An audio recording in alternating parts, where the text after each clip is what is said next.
What?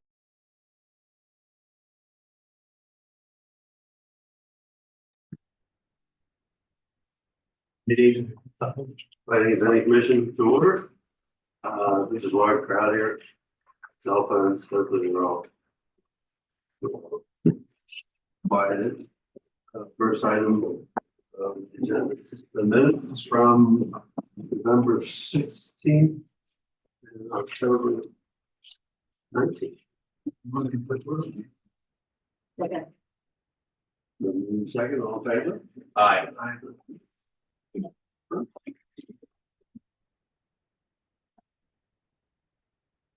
Item business is the amendment site plan for Nor.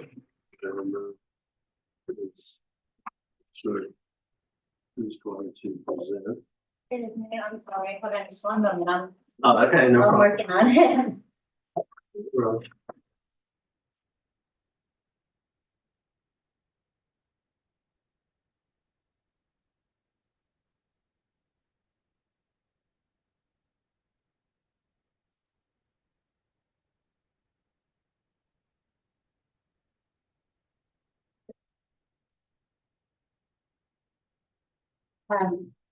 So I just want to say there's a change to the information that was in your packet. There were two numbers that were on the site plan for the size of the fabric structure that we're going to be talking about. And I did write one, and it happened to be that the other one is the one that's correct. So I just want to let you know that the fabric structure, the size of it is 19,200 square feet. Not the 43,360 square feet. And you'll see in your packet that both of those numbers were on there, but I believe I talked to the applicant, I think we're good with that size. It doesn't change absolutely really anything that we're talking about other than the fact that that's the size. So just wanted to show you. So this is for the Norbury property that is at 1 Arthur Peck Drive. And we received this plan on December 18th, and it proposes to disturb approximately 1.167 acres of undeveloped land. It's part of the limit of disturbance is for an asphalt pad and to construct that 19,200 square foot temporary 1-story tension fabric covered structure. The idea is for them to use it as equipment storage as they go through the process of figuring out what their plans are for phase 2 of their expansion. You can see this is also in your packet. This is a previously approved site plan where the future expansion in phase 2 has already been approved and considered as far as for stormwater management. And the area right here, which is the area in the corner, is the limit of disturbance. That's where they are talking about putting this temporary use. So because of the fact that it is in fact temporary, we did not go through the process of looking at the landscape manual. We did not also go through the process of looking at the preference manual. And it is for, the city is proposing and staff is proposing that it be a 3-year temporary use. At the end of that time period or any time within that time period, the applicant can come and ask for an extension as the time, as their plans become more clear. They can come asking for an amendment to this plan, either number 1, to ask for that extension, number 2, to show how they meet the requirements of zoning, the zoning ordinance, landscape, and the design preference manual. And everything that's in your packet does talk about the fact that we did not review this for everything other than setbacks and height. And the requirements, like I said, there was no water review because this is just a temporary structure. We did ask for the recommendation to be that they address all of the city of Westminster's comments as well as any government of Carroll County government comments. And just as I said, that this is a temporary structure that must be removed within 3 years from the date of the site plan conditional approval.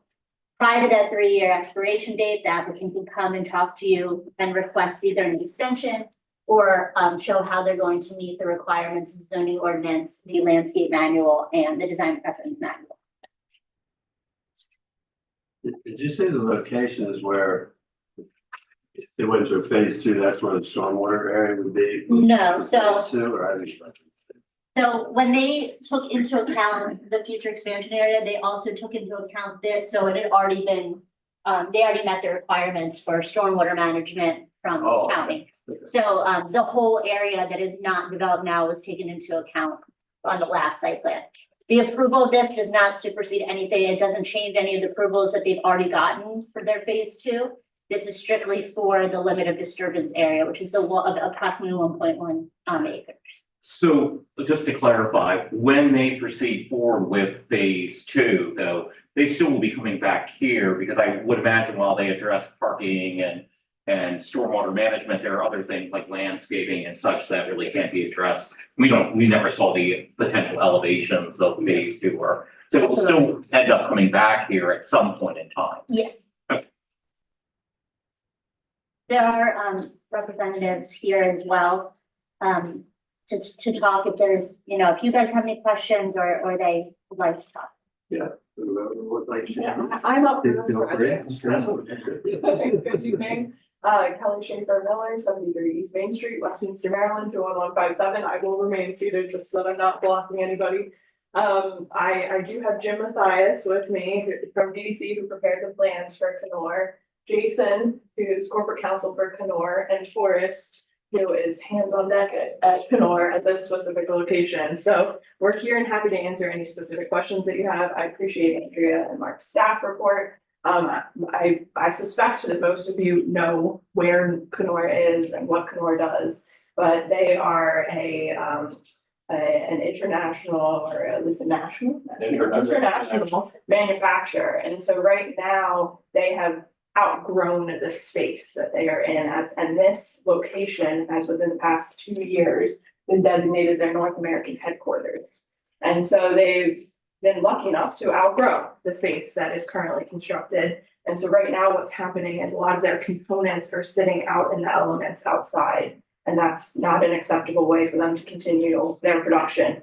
So this is sort of a Band-Aid, if you will, until ultimately the full phase two is developed, which is still a future goal of Kenor's. So that's why this site was always planned with an anticipated phase two. It's stormwater, and I understand that staff has not done a specific landscaping review or certain other reviews as part of this, but it was designed originally to comply with all of those things with the phase two development, to facilitate just an easier review process, not to say that it wouldn't come back before you.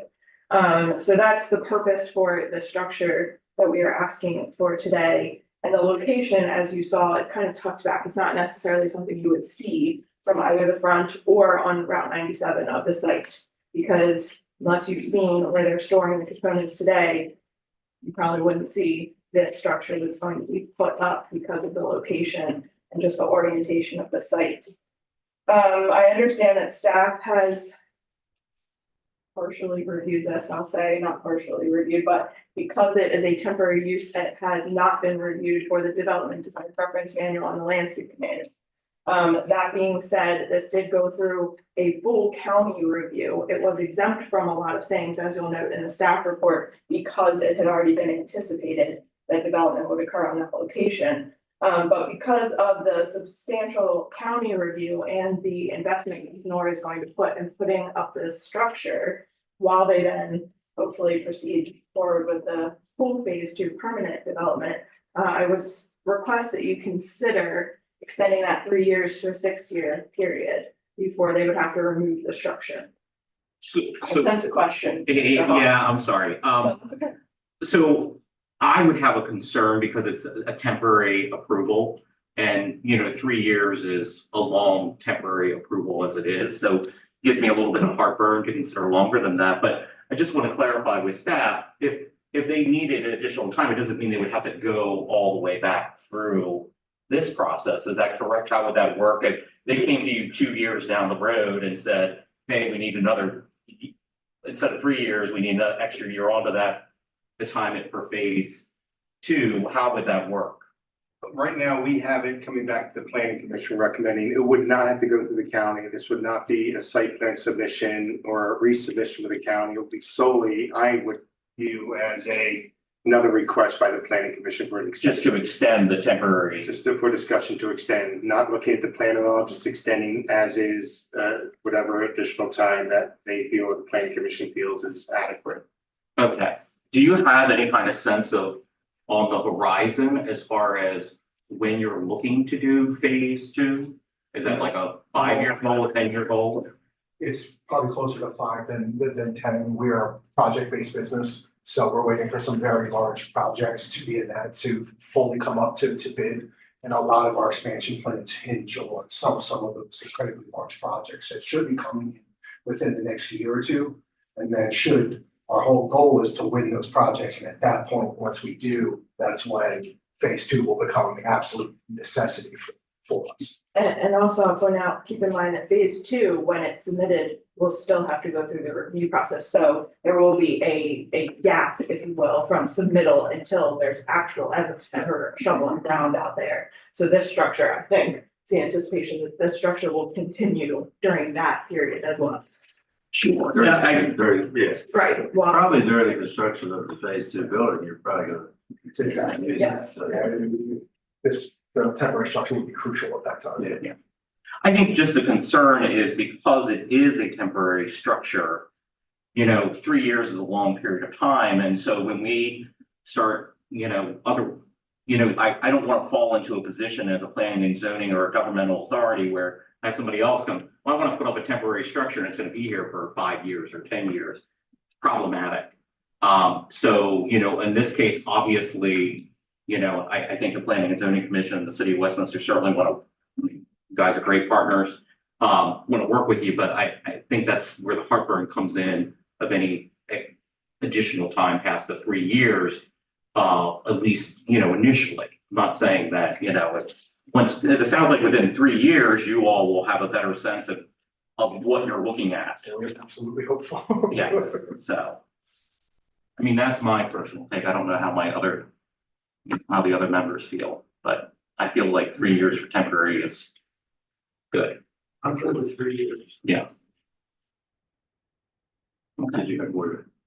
not unless there are any specific questions or. Okay.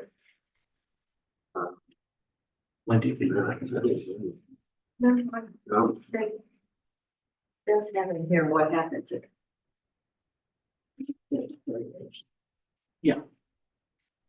And this is like it sounds like it's like I would imagine a heavy wall-like material. Yes, it's a metal frame structure that's, they use long auger, 10-foot long auger bolts to secure it to the ground through the pad. With a heavy fabric that gets stretched over top of the metal structure. You've seen that, Like a you probably just saw. Like a Kwanzaa, it's like a Kwanzaa, closer to an airplane hangar than it is. Gotcha. You've probably seen them in the ag context, right? And is it a certain color or? And what is the color? Is it It's white. white? Gotcha. Your building is, if I remember correctly, Yeah, white, white. yeah, so it kind of blends in. Does anyone have any? I'll go ahead and make a motion then. I'll move that the Planning and Zoning Commission conditionally approve the site development plan S-23-0026, the second amended site development plan for North America pursuant to the City of Westminster zoning ordinance Article 25 and based on the January 18, 2024 S-23-0026 staff report and conditions of approval, which are up on the screen right now. I am not going to read them for you, but they're right there. Is that good? I second it. It's been moved and second, all in favor? Aye. Thank you. Thank you. Good luck to you all. Thanks. How soon are you putting it up? yeah, we've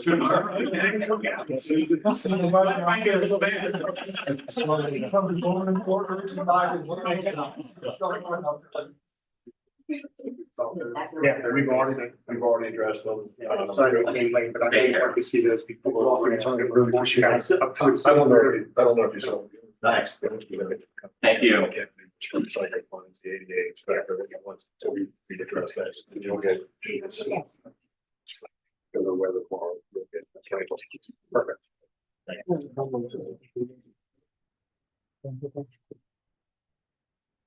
Right, second item, site amendment to the site plan Clark Farm properties. So we're going to tag team this one, so, I'm gonna give you, essentially the layout of everything and to go through the staff reports. Mark may have some additional comments, and we do have some representation here, if anybody has any, anything to say. So we're here tonight to talk about, the site development plan S 180017 First Amendment approval. The applicant is requesting an amendment to the site plan approval to revise the parking lot layout, adjust retaining wall alignment, additional sidewalk and safe railings, in addition to revisions to the site grading that will increase fill quantities and reduce the amount of dirt to be hauled off site, as well as the grading around the apartment buildings. So just to give you, I'm sorry, let's see. Did not want to work. Okay. This has changed a lot recently.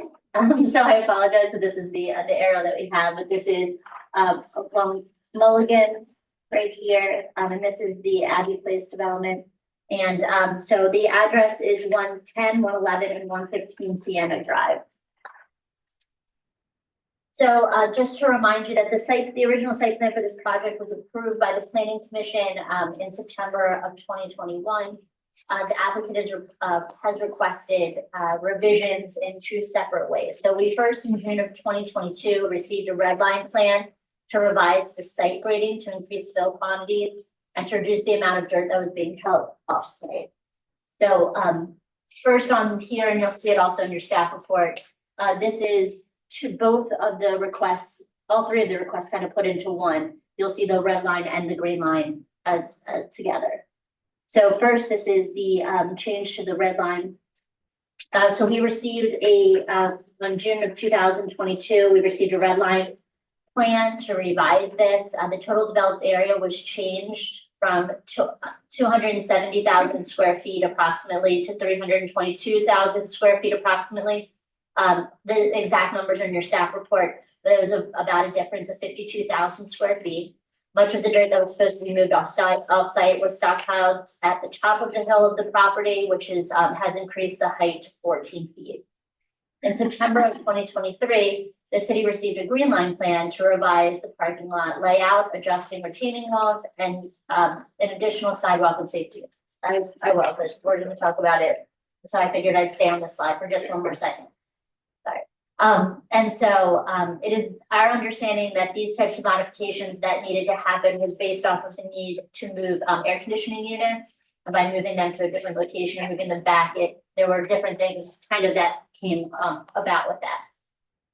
So Is that related to the parking that? you're gonna see that, yeah. Oh, okay. There's three different kind of, we broke this into three different sections of what we wanted to talk about. So number one was the red line revision to the plan.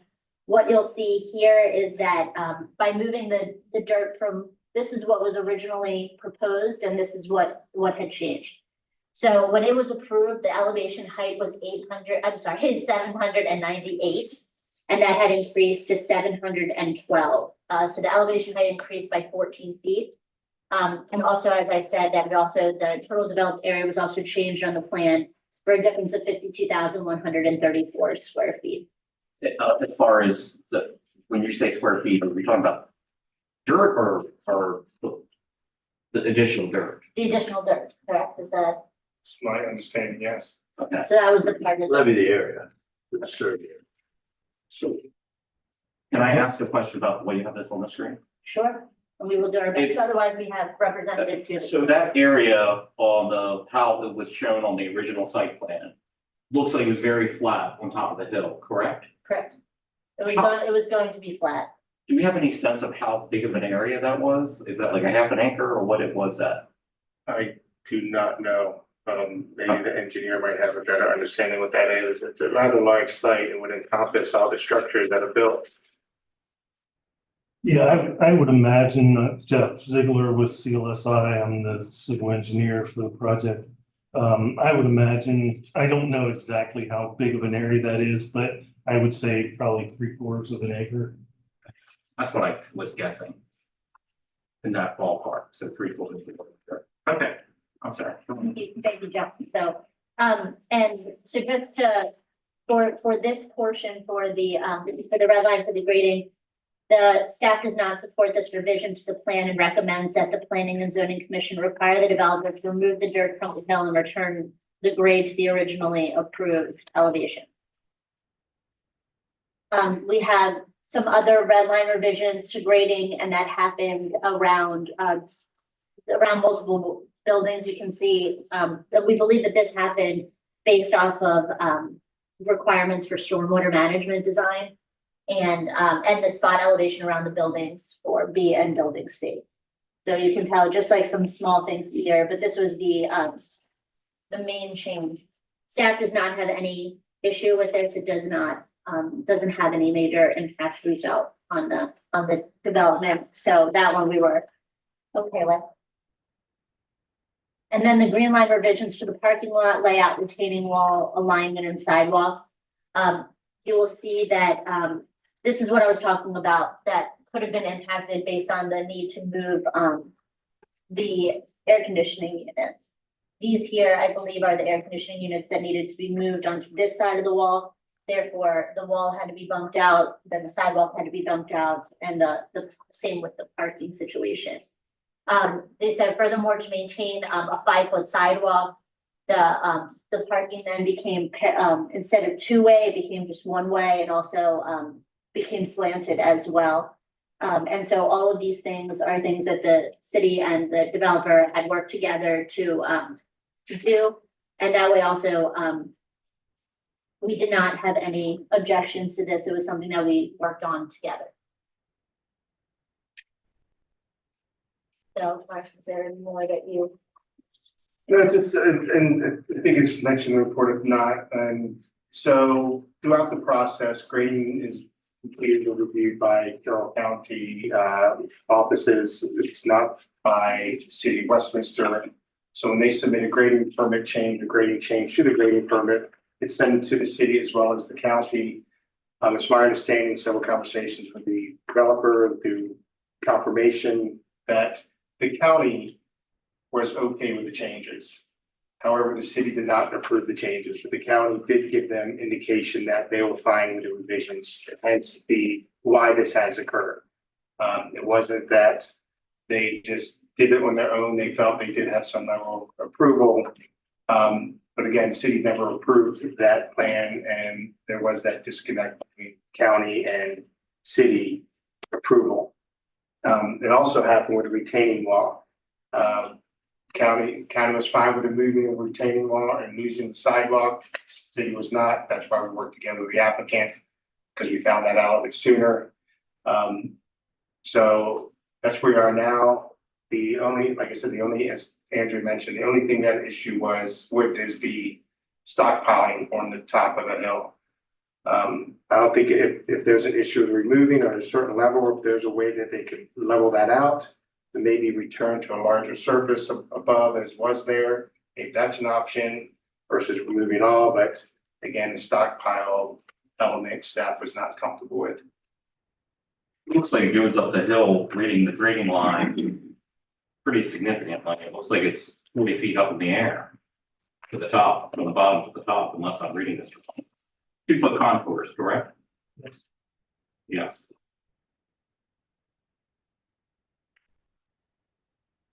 All right, so that's yours. Yeah, Commissioner Bayer, I'd like to get comment. No questions.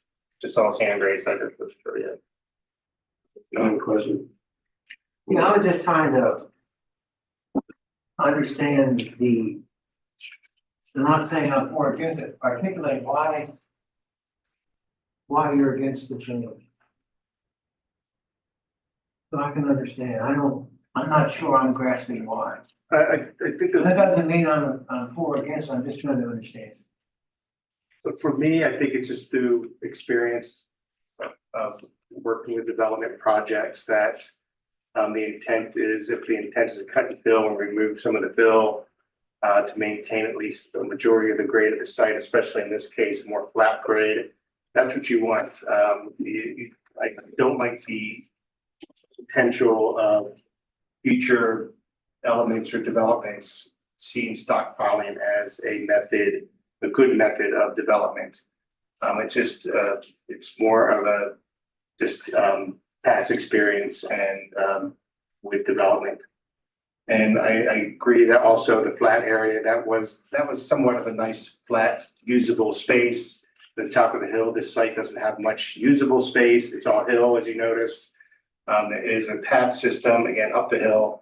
So by How many units are there? I'm sorry. 35. 35. By maintaining some level of surface that is usable was also a nice element. Two things, I will say that I have some concerns regarding the grading, and twofold.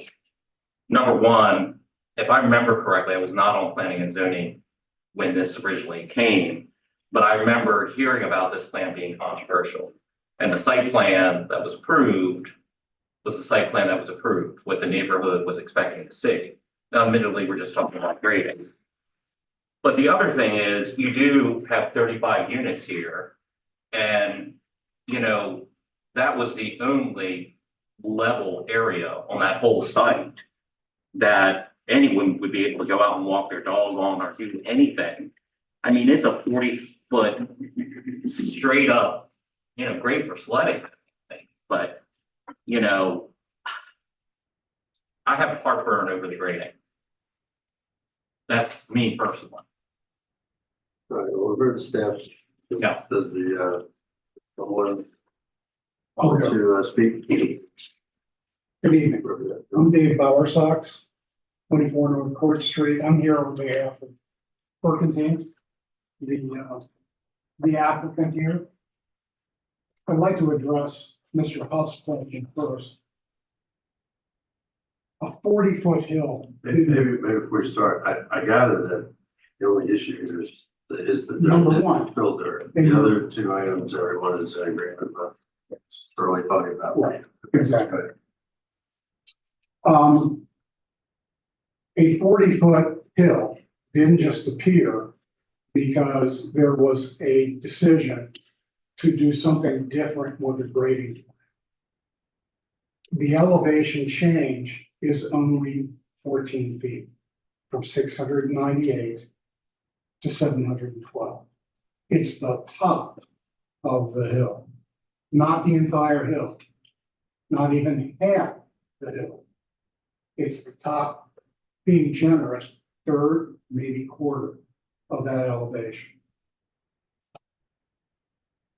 I'd like to, and I'm gonna call upon some of the other team members here, perhaps, to elaborate further. I want to give you a chronology.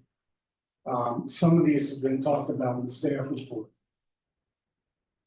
After the reviews that Mr. Huff alluded to, the project was approved. And the final site plan was recorded on October 4th, 2021. The developer began embarking on some of the site work. Everything seemed to be going fine. And there was a discovery that the fill couldn't be treated according to the plan. Jeff Laird's here. Jeff owns the adjoining property. He sold this site to the developer. And what happens is there are some guy wires that are going into the ground that couldn't be covered with the fill. There's turnbuckles that have to be accessed. There's a number of things. I'll let them explain what that's about. So, because as Mr. Depot said, the county basically handled the grading plan, as the county does. Tim Hare, who had approved the grading plan, said, get me a red line revised grading plan as soon as you can. Jeff Ziegler started working out to it. On June 17th, 2022, that revised red line grading plan was submitted to Tim Hare. And by electronic copy, as Mr. Depot indicated, copy was delivered to the city, June 17th, 2022. On June 20th, 2022, Mr. Depot expressed some concerns and suggested it may require a planning commission. On June 23rd, Jeff Ziegler requested that the matter be placed on the Planning and Zoning Commission agenda for July 2022. And on, so we've got that, it's being done. Tim Hare approved the red line revisions that are subject to number one, the berm situation, on June 27th, 2022, 10 days after the initial submission. In July, Jeff Ziegler makes an inquiry with the town about the July Planning Commission. And what's on, are we on the agenda, or we ready to be heard on these changes and explain what's going on if there's any questions. He was advised that there was no July Planning Commission meeting, and the next one would be August of 2022. On August the 16th, Jeff checked the agenda, or the website agenda again, didn't see anything, and contacted the town again, staff again. The response was the August meeting was canceled, no explanation given. August 2022, they're 60 days in to the plan that Tim Hare has approved, roughly 60 days. Jeff looked, there was no September meeting information present on the website. He's made the request to get on the agenda.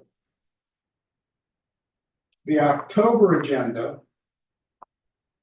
came out, but this project wasn't on the October agenda. Apparently that was the first meeting of commission since June. Because it was the June minutes that they were approving as part of the October agenda. So now we're looking at close to 100 days or 100 days plus. There's never been any staff report that was provided to the applicants at that time. No contact regarding the red line plan. In September of 2023, because of circumstances that Andrea has mentioned, Ms. Gerhardt's mentioned, there was a green line change submitted.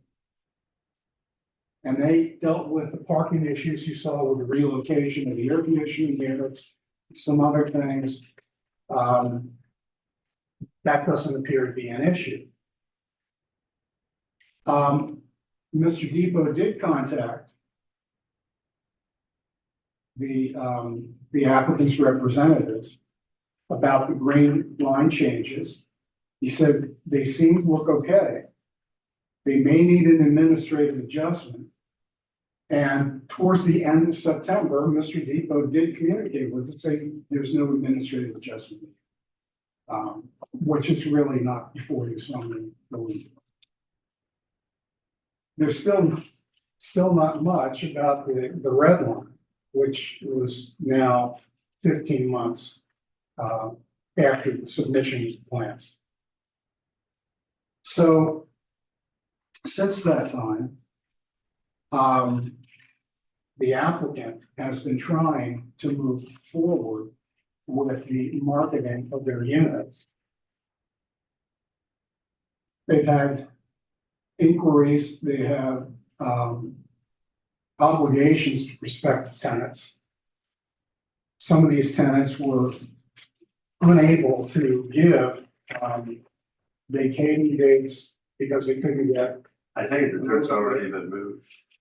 It's there, it's been stabilized, it's planned, I mean, that was landscaping. done 6 months before the grant.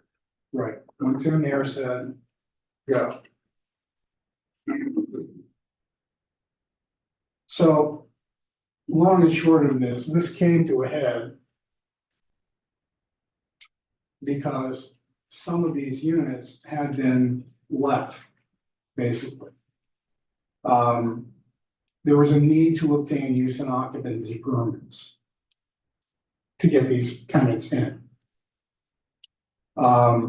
This, Mr. Depot and staff have been working with us to release these on a case-by-case basis with lots of, I think there was 9 at one time and 8 at another time.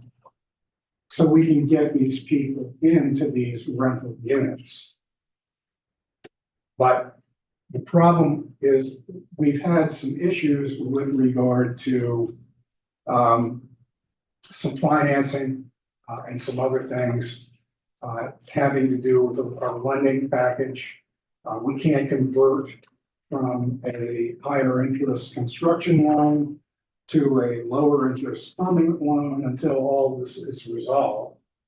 So what we're suggesting is there's been 15 months to address this work. We asked repeatedly to be placed on the agenda, and we weren't. Now, is there anything that we could have done in terms of getting any other permits from the applicable agencies to do the work that needed to be done? Because as was indicated in the staff presentation, there are some things that are not city reviews and approvals. They're the county reviews and approvals. In good faith, they went directly to Tim Hare, who had conducted and coordinated grading approval so that they could remedy the grading situation. Sure, but grading is part of a site plan too. Do you understand what I mean? I understand what you're saying, Oh, yeah. but by all rights, the grading is a material aspect of the site plan. Grading is, I did check your code and I did not see any code provisions that specifically address grading at the city level. Sure, but That's the a- grading is shown, the grading, Mr. Bowers, grading is shown on the site plan. Sure. So when I approve a site plan as a planning and zoning commission, that's the grading that is approved on that site plan is the grading that I expect to see at the end. Okay, so I think that is typical of that is not unusual, whatever you want to, and we're not here to get into a legal argument, but No. grading is grading. Right. Now, I would like to hear from Mr. Ziegler himself regarding his experience as far as the timeline and your request to get on planning and zoning commission. Yeah, so let me digress a little bit with the explanation. So while everything was under construction, it was brought to our attention that there are two things. There's a guy wire that comes down that holds that 400-foot tall tower out there, and there are underground copper wires for grounding that are underneath of the ground. CLSI was not aware of this, but it was brought to the attention of us from the contractor while it was under construction. So while that raised a serious flag in our mind saying we messed up. We have a swale, so we actually have two swales on the upper portions or on the sides of the top of that hill that can no longer be cut in because of these copper wires that are in there to ground the tower that's there. So our design criteria basically forced us to remove the swales and create berms to elevate the ground, to leave the existing ground as the bottom of the swale and convey the water around the top of the hill in order to meet our stormwater management requirements.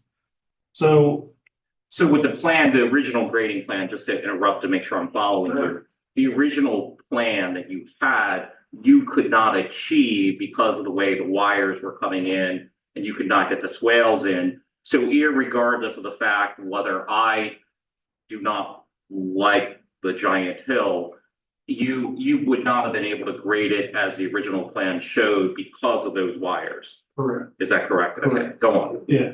So Ask questions. So while, while we were in design, the contractor said, look, I have a lot of dirt that comes out of here because from the original site, there's a large underground infiltration trench that's out there. We did a lot of excavation to make the two building pad sites work.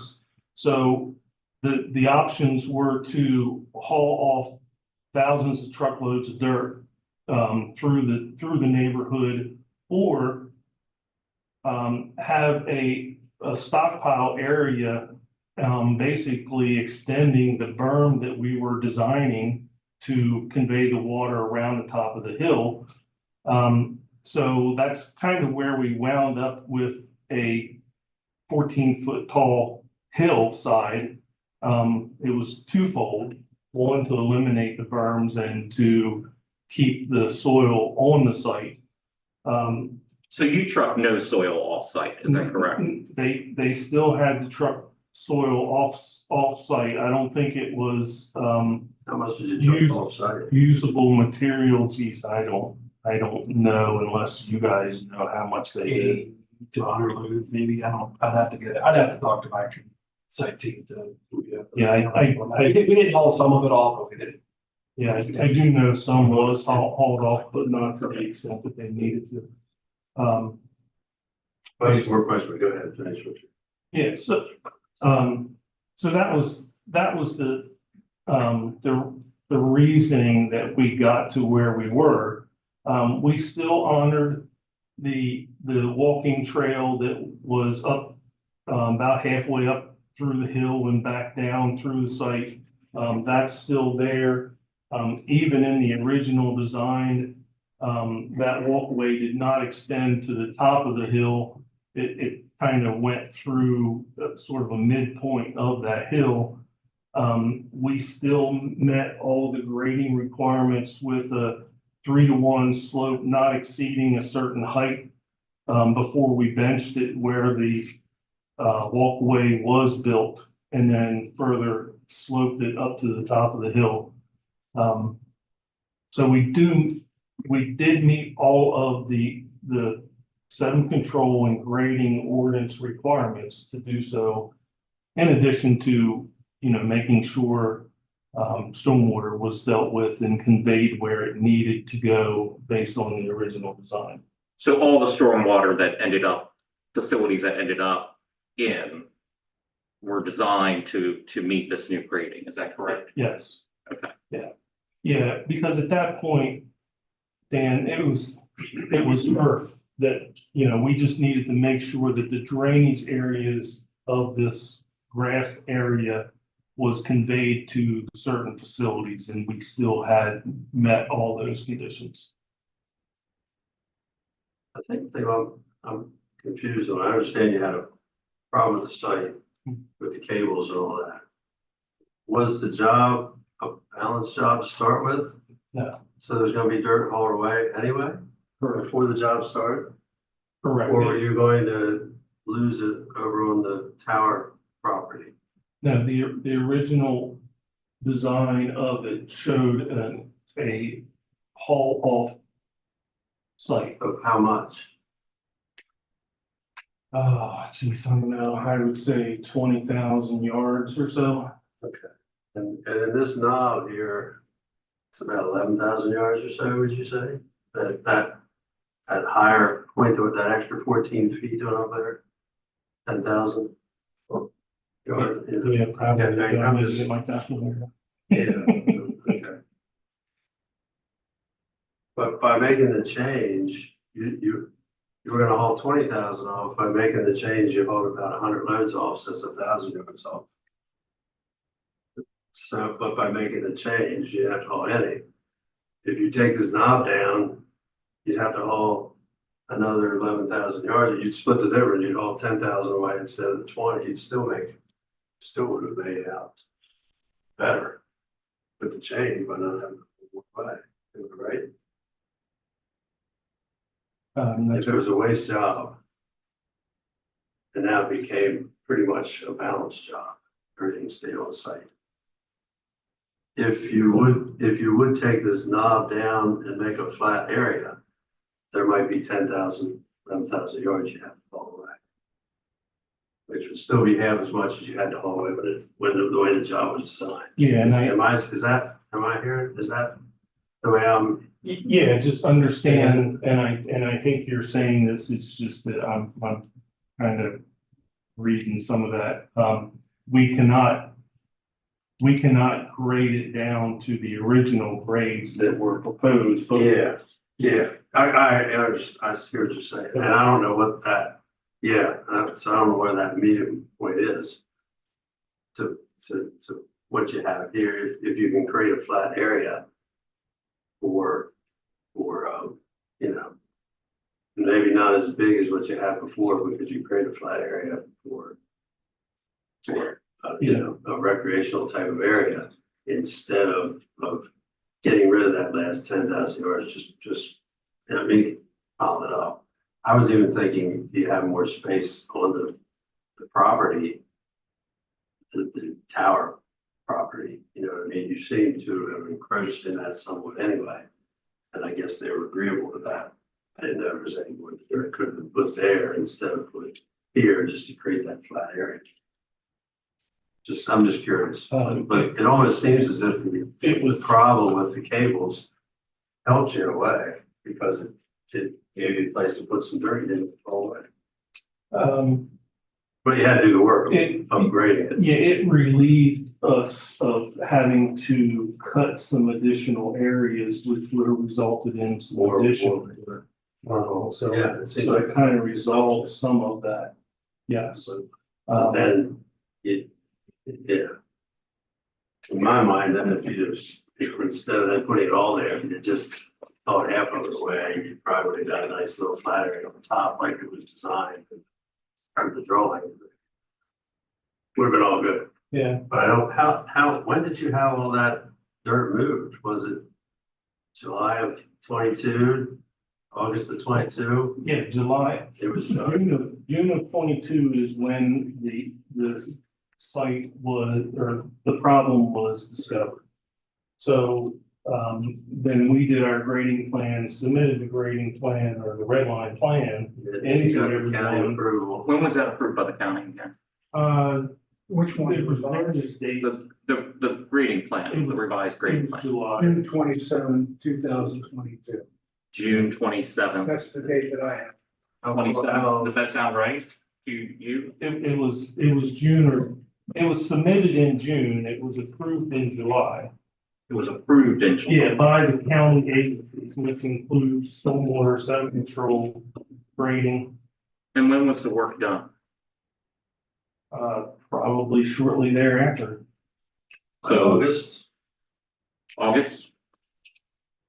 Probably in the August, September timeframe.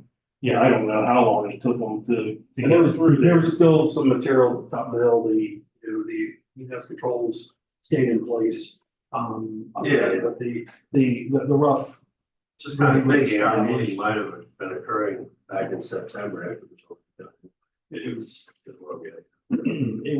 well, the materials were there and some of them were left there. We continued to haul, and final grades were established this past summer, up there with that project. 23. Yes. final grades were. The rough grades, it was roughed in. But the The final grades, final grades were established. Yeah. This past. okay, Yes. but the majority of the work was done. A bulk of ones, yes, sir. And Jeff, Mr. Ziegler, when did you request to get on our planning commission? I think the request was made back in June while everyone was reviewing the plans. I don't believe we had all the county approvals, at such time that you guys would have had your July planning commission. It was canceled anyway, so we were deferred to the following month. And certainly by August, we had the county's approvals. But then August planning commission was canceled as well. But you realized that you had to update the site plan as well as the grading permit, correct? Yeah, and we inquired about getting to the planning commission and it was continually canceled. I assume because there was no substantial projects to be reviewed at the time. I didn't really get an answer. Didn't inquire, but I didn't really get a feel for why they were canceled month after month. If I can answer your question, in a conversation with Jeff Ziegler last night, he may not have his notes in front of him. Jeff, you indicated that on June 23rd of 2022, you made a request that this matter be placed on the July 2022 agenda. Does that sound about right? Yes. Right. And then on July 20th, Jeff inquired and was told there is no July meeting. They'll review it in August. On August the 16th, 2022. I'm going by the notes, the information Jeff gave me from his notes. He checked and contacted city staff, I believe by email. August 16th he did, and the response said the August meeting was canceled. There was no agenda published for September. And when October came along with the agenda, we weren't on. So, I mean, I'm doing the best I can to help give you the money. Mr. Diva, do you have any questions or comments? Yes. Okay. I'm a little confused about what Mr. Ziegler's mentioning. I understand. What you see here is existing grade. This is how the plat was existing. So the guide wires were fine with the existing grade. This heavy grading is the proposed. So I'm not sure how stockpiling all this dirt in an area that was previously graded with the guide wires there is necessary to preserve the guide wires. So I'm not sure what he's stating that this stockpile is absolutely necessary, the full grading for stormwater management, and because of the guide wires, you have the stockpile dirt. That's where I'm confused. I can understand maybe a little berming along here to direct the water around. All this does is push water back this way and back to these swales. So there was no need to do the stockpile for stormwater management and the guide wires. I can't see how that was an impact. But outside of that, that's where I'm a little confused, but outside of that, I'm not sure how the existing grade was fine with the guide wires, but. So here's the existing tower, or the guide wire for the tower. Here's that same guide wire that we created berm around. This swale and the swale down here could not be constructed because of the underground wires. So there was a berm that was created here and a berm that was created here, Which we're fine with. that created essentially a swale that diverted the water around. Did I need to make this berm 14 foot tall? No, but the reason it's 14 foot tall was to alleviate the haul off of material. Not necessarily to, protect the guy wire or anything. We just worked around the guy wire and we worked around the underground wires that were there. So I guess the follow-up question on that would be, if you would have hauled the dirt off and not stockpiled, could have maintained that existing grade, you had an option and still could have met with the, other than the around the edges, that again, we're fine with, because I understand that was necessary to divert the water. But your option could have been just those minimal changes, because of the guide wire, remove the dirt from site, and you could have maintained generally the grading that was originally approved. At the time, that top area. So the option would have been, without approvals, they could have and should have stuck with the approved plan. And this should have been removed, and we would still have this plan with the minor changes outside, again, which staff is fine with. So that whole pile up top does It's not not, have to it's, be. the only reason the pile's there, because they did not want to haul off as originally approved with the original site plan and our planning commission. And I'd like to speak about the timing, Okay, and I'm not going to disagree, I did hold this up, but there are reasons they were held up. There was truck movement on WTTR lane causing rush from people's properties and multiple complaints. There was grading on adjacent properties and getting complaints. There was issues with cutting the city line when they were doing grading for the stormwater management.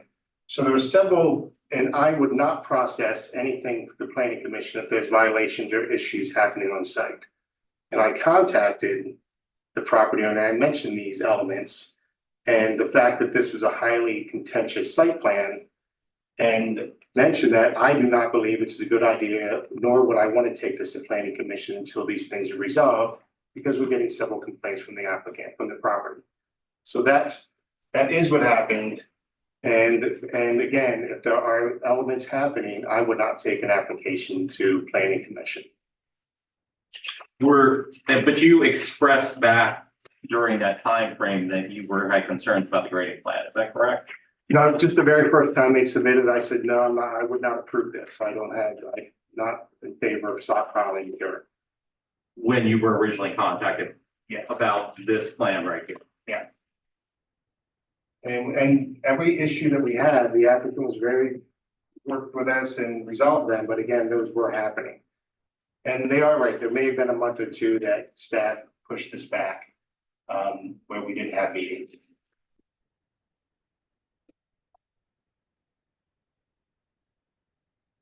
So we don't really know what dirt it is, but it's not even, it can't be much more. Whatever, excuse me, Mickey Thompson, I'm the VP in land development and also in-house counsel. Whatever it is, it is. Yeah, I'm just trying to get. It's been stabilized, grass is planted, trees are on it, trail is through it. So It's been there. So if we were to go and remove it, it's not simply picking up a shoe off the floor and move it somewhere else. You have to regrade, restabilize, make sure everything, and then now it pushes another 18 months down the road because we have maintenance and I have to make sure that all the facilities work. And so it's just not a matter of just removing some dirt and moving it. One option is to remove it from the site and come up with an elevation that would be satisfactory. One option is to do nothing. Is there an option with the adjacent property owner to take additional dirt where it can be leveled out instead of there's a mound, you know what I mean? It's more from aesthetic appearance, since some has already been put on that property. Well, it cuffs the property. We have Jeff Laird here, who's the owner of the radio station, who's really the only person that this is impacting. And I'm certain he can talk for himself here, but this has all been discussed between us as neighbors. And, again, it's not a hill that's, in the middle of a yard somewhere. It conforms, the radio station is up here, our property's down here, there's a grade there. Because of where the wires are, and again, when you talk about the radio station, the copper wires, they fan out underneath the ground to ground the power. So as not to disturb them, that's one reason why the cuff extends around, it was graded, it was submitted. And quite frankly, I understand the comments, but we never received a comment letter from the staff that indicated anything that we were in violation of. Any staff or any code or codification that said you don't meet this part of our ordinance. This is very subjective, hey, we don't like it. You should do something else with it. Well, we went to the county who has the objective requirements, who do the ENS control, the stormwater management, all that. And we conform to the codes as to how this was constructed. So this wasn't haphazard, this wasn't just done will-o-the-wisp, it was taken to two jurisdictions, one who has subjective review of this, which is the city, and one that has objective review, which we had to meet certain requirements. Sir, I will object from the standpoint that, the grades on the site plan are the grades on the site plan. So it's not subjective when you're talking about the grades on the site plan that was approved by the city of Westminster. So that part is not objective. Let me ask a question. I mean, subjective. So we submitted the red line plan in 2022 in June. We submitted the green line plan in, when did we submit that? September. September 2023. Now, excuse me.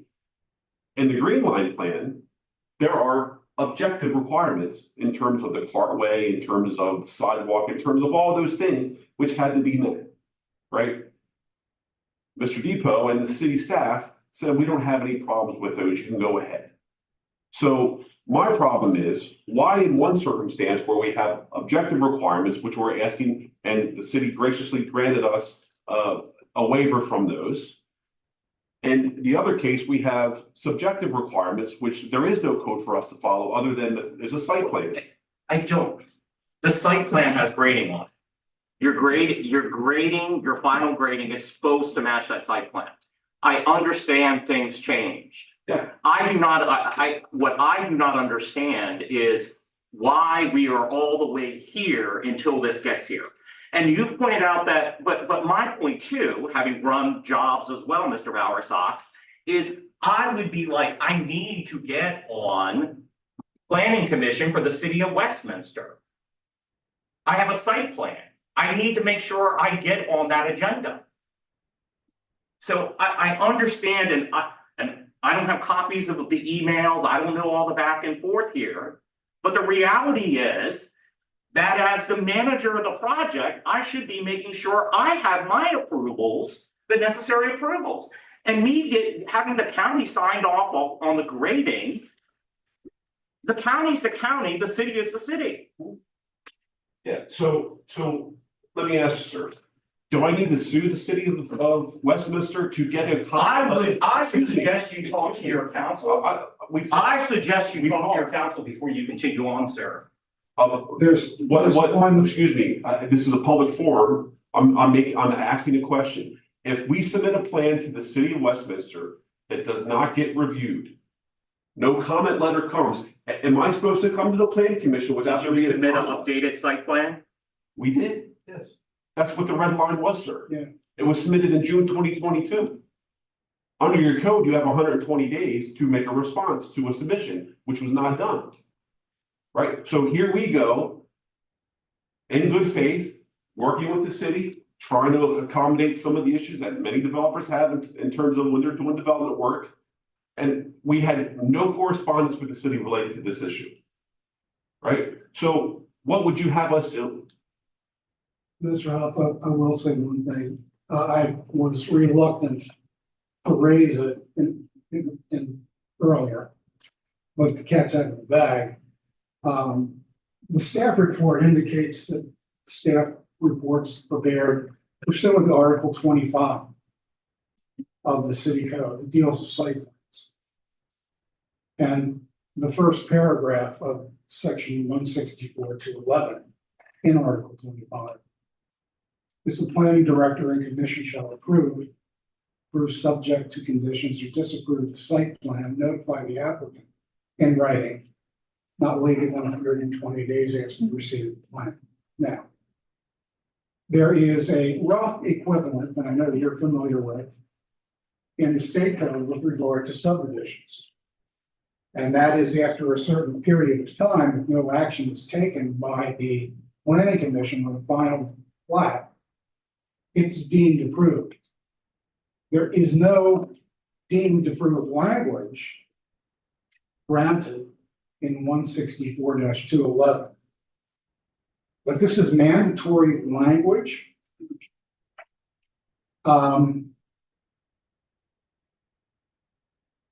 120 days isn't just in there as extra verbiage decorations for something. I just throw that out there. It can complicate things further, but that is what the code says. For whatever reasons, submitted in June, an additional change submitted in September. There were requests to get on the agenda from It was the built by. Built. well, not in July and August apparently. That's right. State. Well, that's, Built in August. I have to go to the, I'm just relaying the information that I have. I'm waiting for they would. Mhm. So it's a quiet. It's a quagmire and Wondering if there's another place that piled dirt can get up and adjacent property to make this. and that's personally, that's something I can't. There's other people we have to so discuss before this meeting.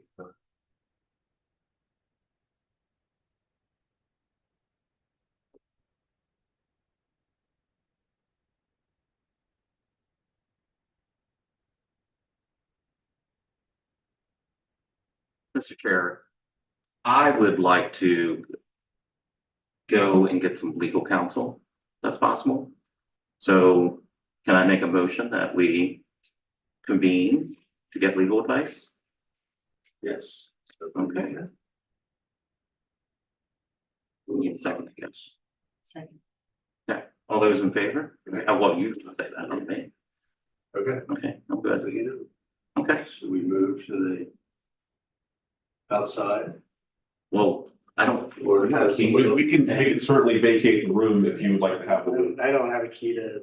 Okay, well then Anyone let's, wants to step outside then? yes, yeah, Okay, well, not like outside, step outside. no, just, yeah.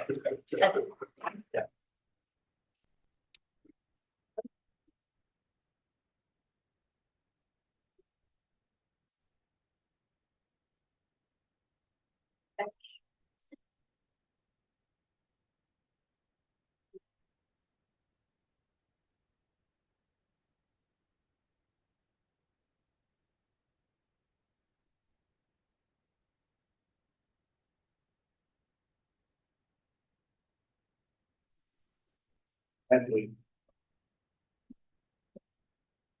Tell the turtle here. Although Although I always think it's fun, I can go.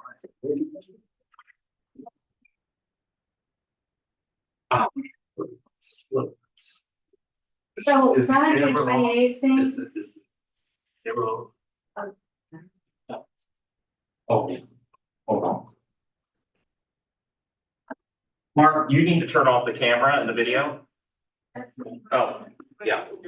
I'm so sorry. Yeah. That was excellent. Yeah. That's really, I'm so sorry.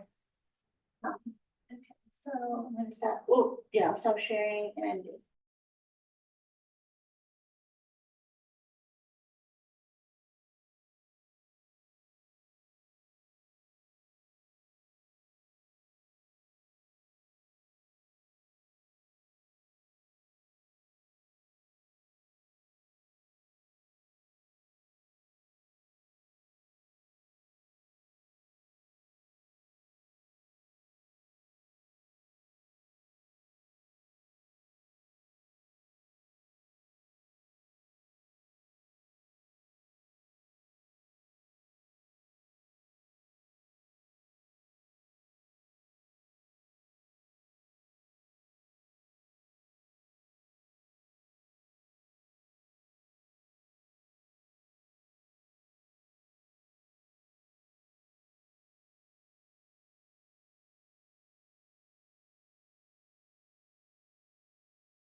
We have to do anything technical when we come back in. We're back in I order. didn't know that you were back on the red. That's for sure. Actually, trying to keep more original. Back in, back in the red.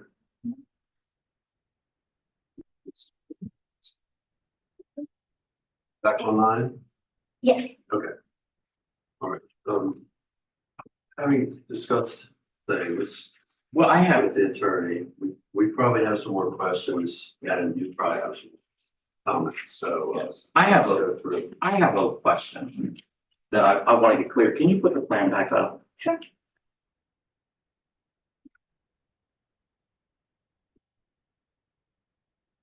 And just this one, or do you want? Yes, that's the question. So I want to understand either between a combination of staff or the applicant. Because there's been some, and I want to make sure I understand this correctly. This part of the grading that was done, this additional, hill right here. I understand what was done here and I understand what was done here, but this part, why was that done? Why was that done? Was that done because we're trying to save money from hauling dirt off-site? Because my understanding from what was described about the wires, that this hill right here has nothing to do with those wires. If someone can explain that to me? Yeah, it was that additional dirt on top of that hill was, for the most part, to eliminate hauling the dirt off of the site. There was a portion of that was needed to coincide with the berm that was created on the outer portion to kind of level things up and push the water around the hill down to the bottom of the stormwater management pond. Did it need to be the result was it was mounded up to eliminate most of the haul off material.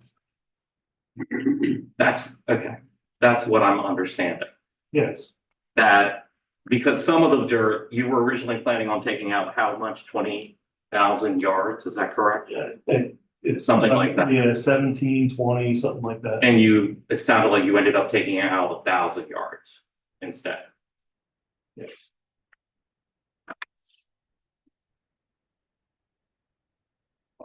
Step. So, ready to. There are certainly some advantages to keeping that dirt on the site, and I would say, I'm sorry, Joel Patterson, Chief Builders, and there are certainly some advantages to keeping some of that dirt there. But I would, point to the fact that going through the process back when we had initially engaged this, had we had an opportunity to say, hey, yes, no, you can't do this, it's denied. As we went to the regulatory agency that governs the decision to design and approve it, and not discounting in any way the other piece that is the city of Westminster also has to grant approval.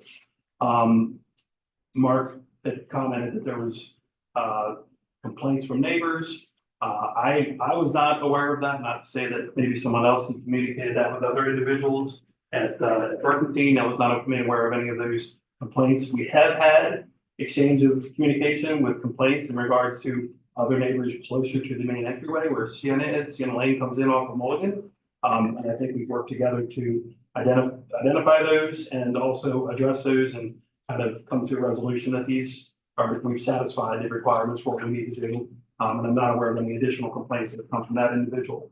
Had we had the opportunity to go through the process and let's say this went to the board and you said, no, we don't want this, you're gonna have to take it off. At that point, we would have shifted gears and we would have had to move that dirt out of the way. At least, a large percentage of it. Some of it would have to remain to stay to meet the new design for the new conveyance design of the site. Since then, and not having communication and moving forward without having the city's approval, we have stabilized that hill. We've done, as I mentioned, we did the final grading. It has since been stabilized. Landscaping has been put on it. Now to go back and to take any kind of dirt or do any kind of earth moving is going to become disruptive to the neighbors again. And here we are at the tail end of a project could, be disruptive to those neighbors that are out there. We have to go back through a new stormwater design, establish new controls, which is a process that, if we go through that, is going to incur additional costs, on top of the costs that we are going to be incurring to take it out of there anyhow. And those additional costs, given the opportunity, we could have foregone any of that, new design review, new delays of having access to different forms of capital and different interest rate with the loan structures that we have in place. We could have already resolved this if we've been denied months ago. This would be a non-issue, we'll be having a conversation, and now we don't have that opportunity. But I think the hillside issue or the berming issue aside, we have had the conversations with Mark and the city about access to temporary use and occupancy. And when we met with him, I did reach out when we first had some conversations in September. Mark and I had talked about, I had some concerns because when I read the public works agreement, there's some information in there regarding as-built information. I had some concerns relative to use and occupancy, because for us as a developer, and my role with the company is in charge of vertical operations, get it turned over so we can move on and continue on with the close out of the project and get everything done. The use and occupancy was in question, and Mark had mentioned that no, the as-built won't be required. It still needs to be required, but it will not affect the use and occupancy. It will affect your ability to call it out in bond. So, which I understand, I wouldn't expect to do that. That's fine. We have close to $900,000 in bond money associated with the PWA that is there.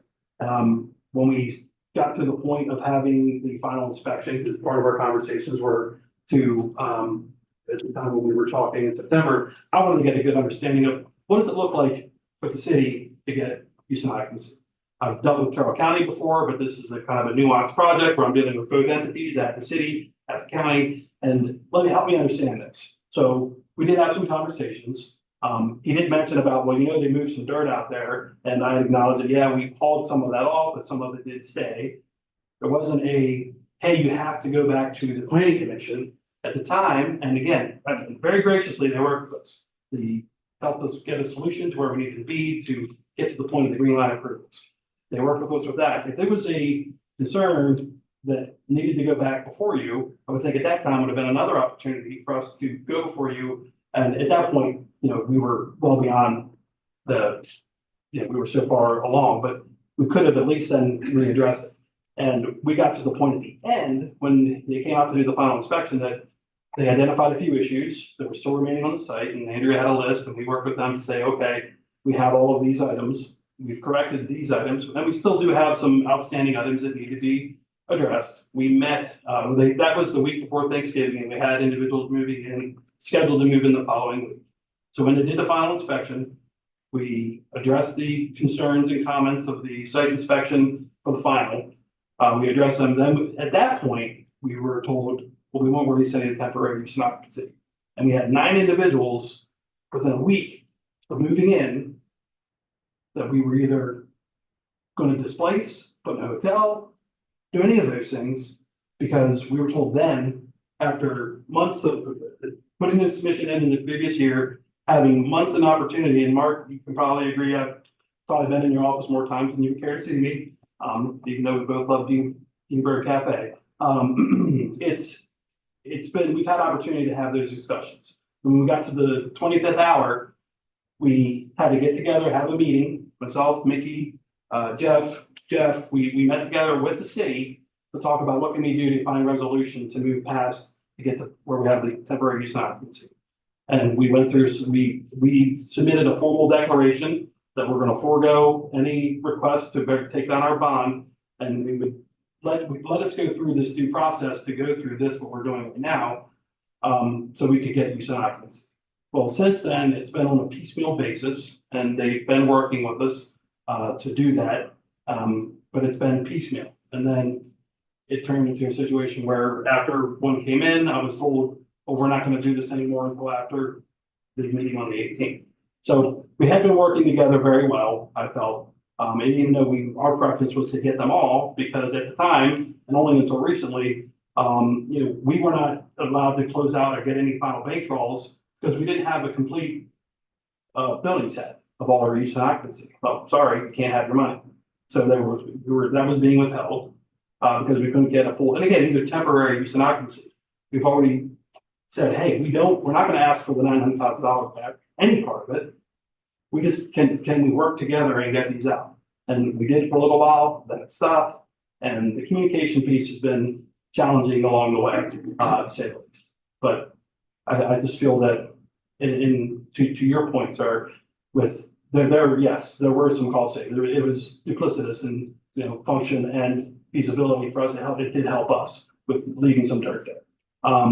I do feel though that it could have been moved had we been given an opportunity to do so.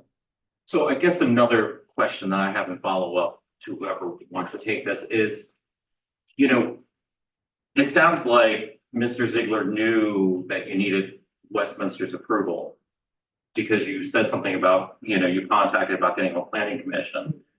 So I don't understand why, as the applicant, before you start moving all that dirt, that you want to make sure that you had approval, because correct me if I'm wrong, I think somewhere along the line, when that was originally sent to Mr.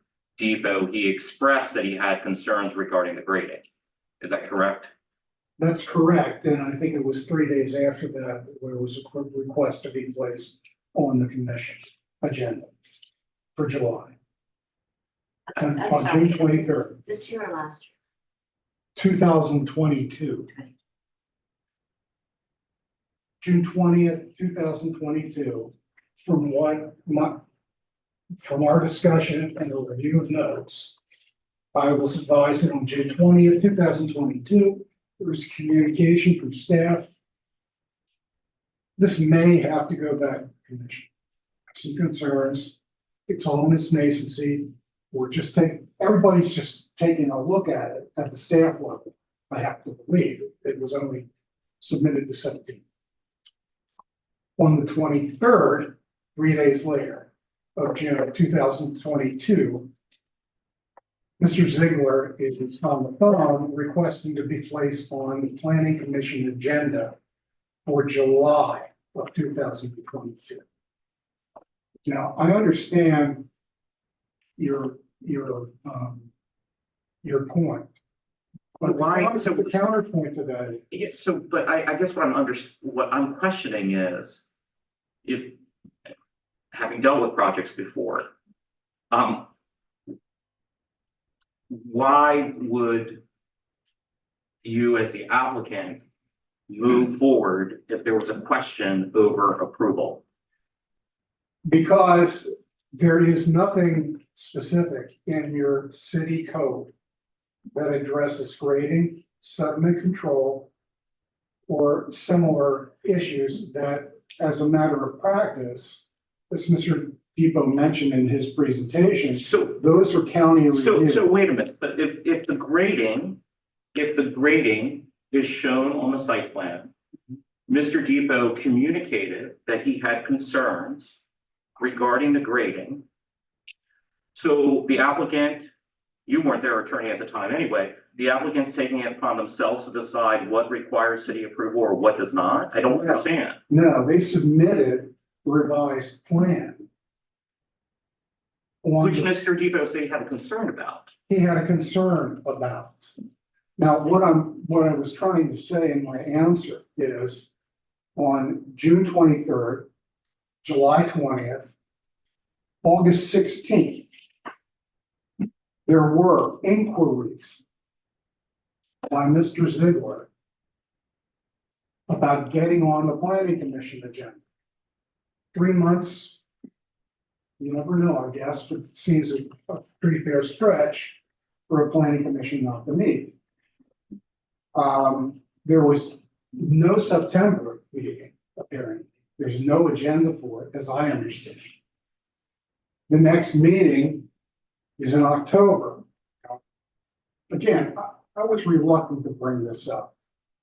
But the code puts a clock on the commission and the director, not on the applicant, to get some feedback on the plan. I didn't write it. It is what it is. So I do understand your position. I don't have the answer to your question, but it may be that because of the absence of specific regulations in the city's code that address the issues that needed to be addressed at the time, I can only surmise that they felt that the review of those issues was a county review, because it had been a county review before.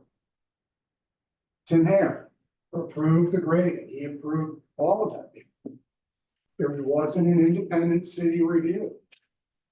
I'm not aware that the grading was a significant issue at the time it was approved by the city. Mr. Bowersox, grading of a site, how the contours lay out on a property, I would argue is very material to the site plan. So What I'm saying is that was not flagged. I just don't, again, I go back, I do not understand why the applicant would move forward with the grading, knowing that it potentially would be an issue. I can't answer your question. Excuse me, I think Somebody else Joel, look at I think Joel answered that at the time that this was, the berm was stabilized. We had the time, because we had the controls in place, that we could have gone back and amended at that point. But going back to our concern about asking to be on the agenda, we never received the staff comment letter that would have triggered us to come and ask the planning commission for review or for relief. We had a comment by Mr. Depot that, well, I may have a problem with this. But that is not a legal trigger for us to then go seek relief to a planning commission to, again, what are we seeking relief from?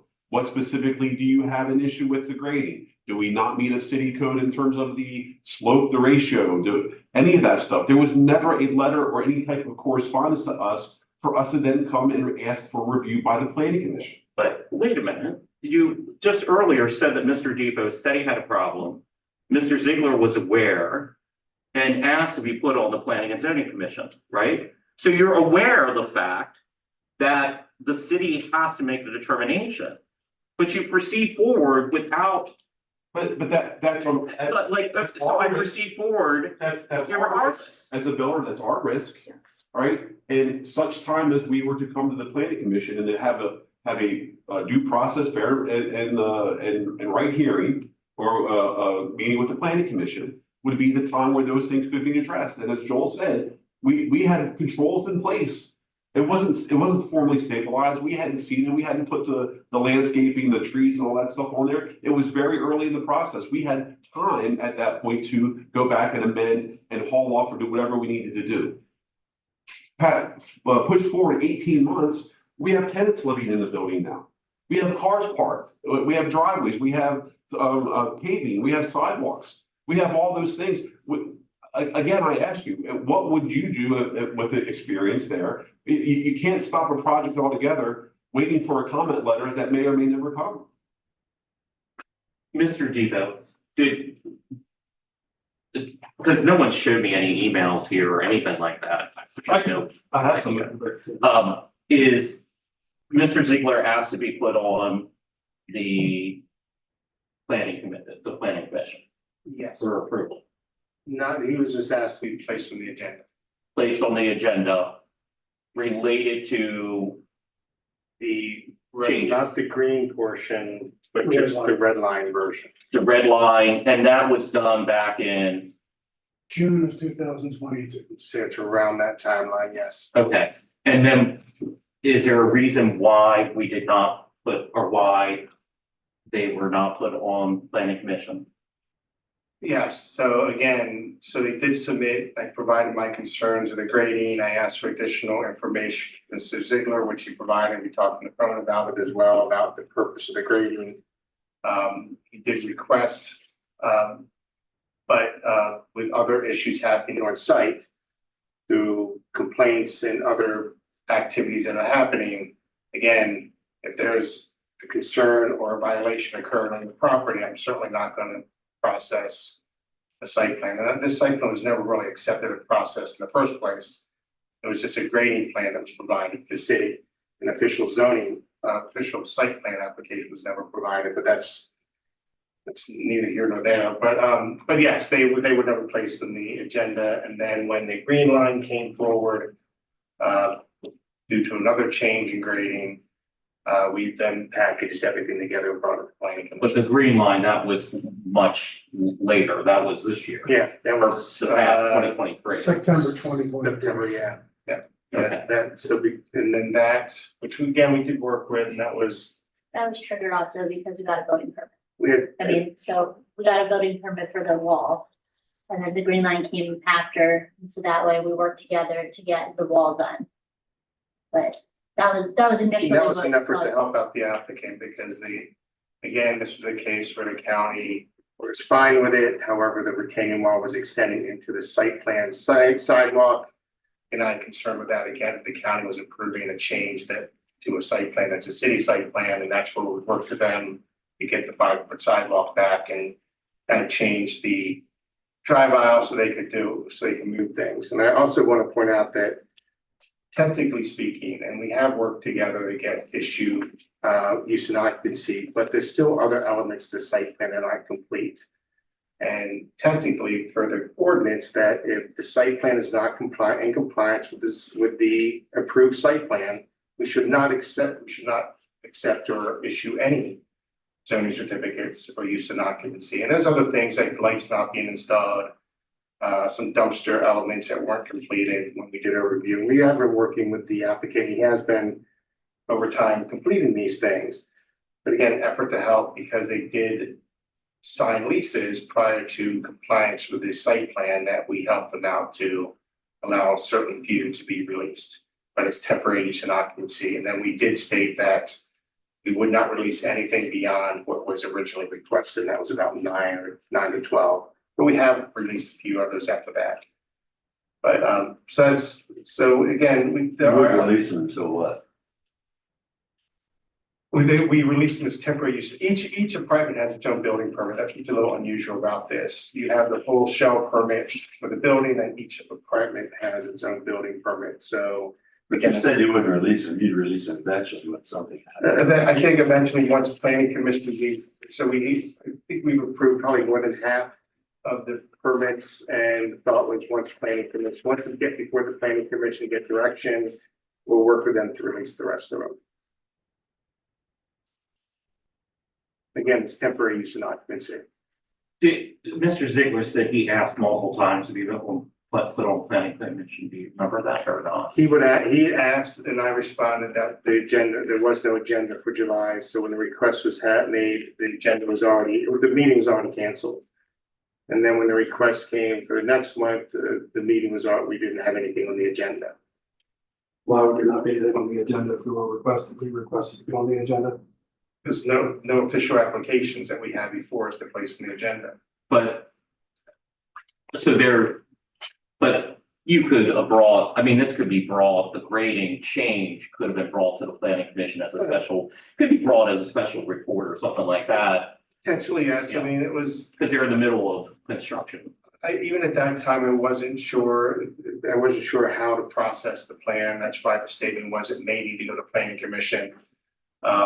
I was not comfortable with the change of doing it as a simplified site plan, so it was still internal discussions as to what is a proper process for a change in the grading plan that is not consistent with the site plan.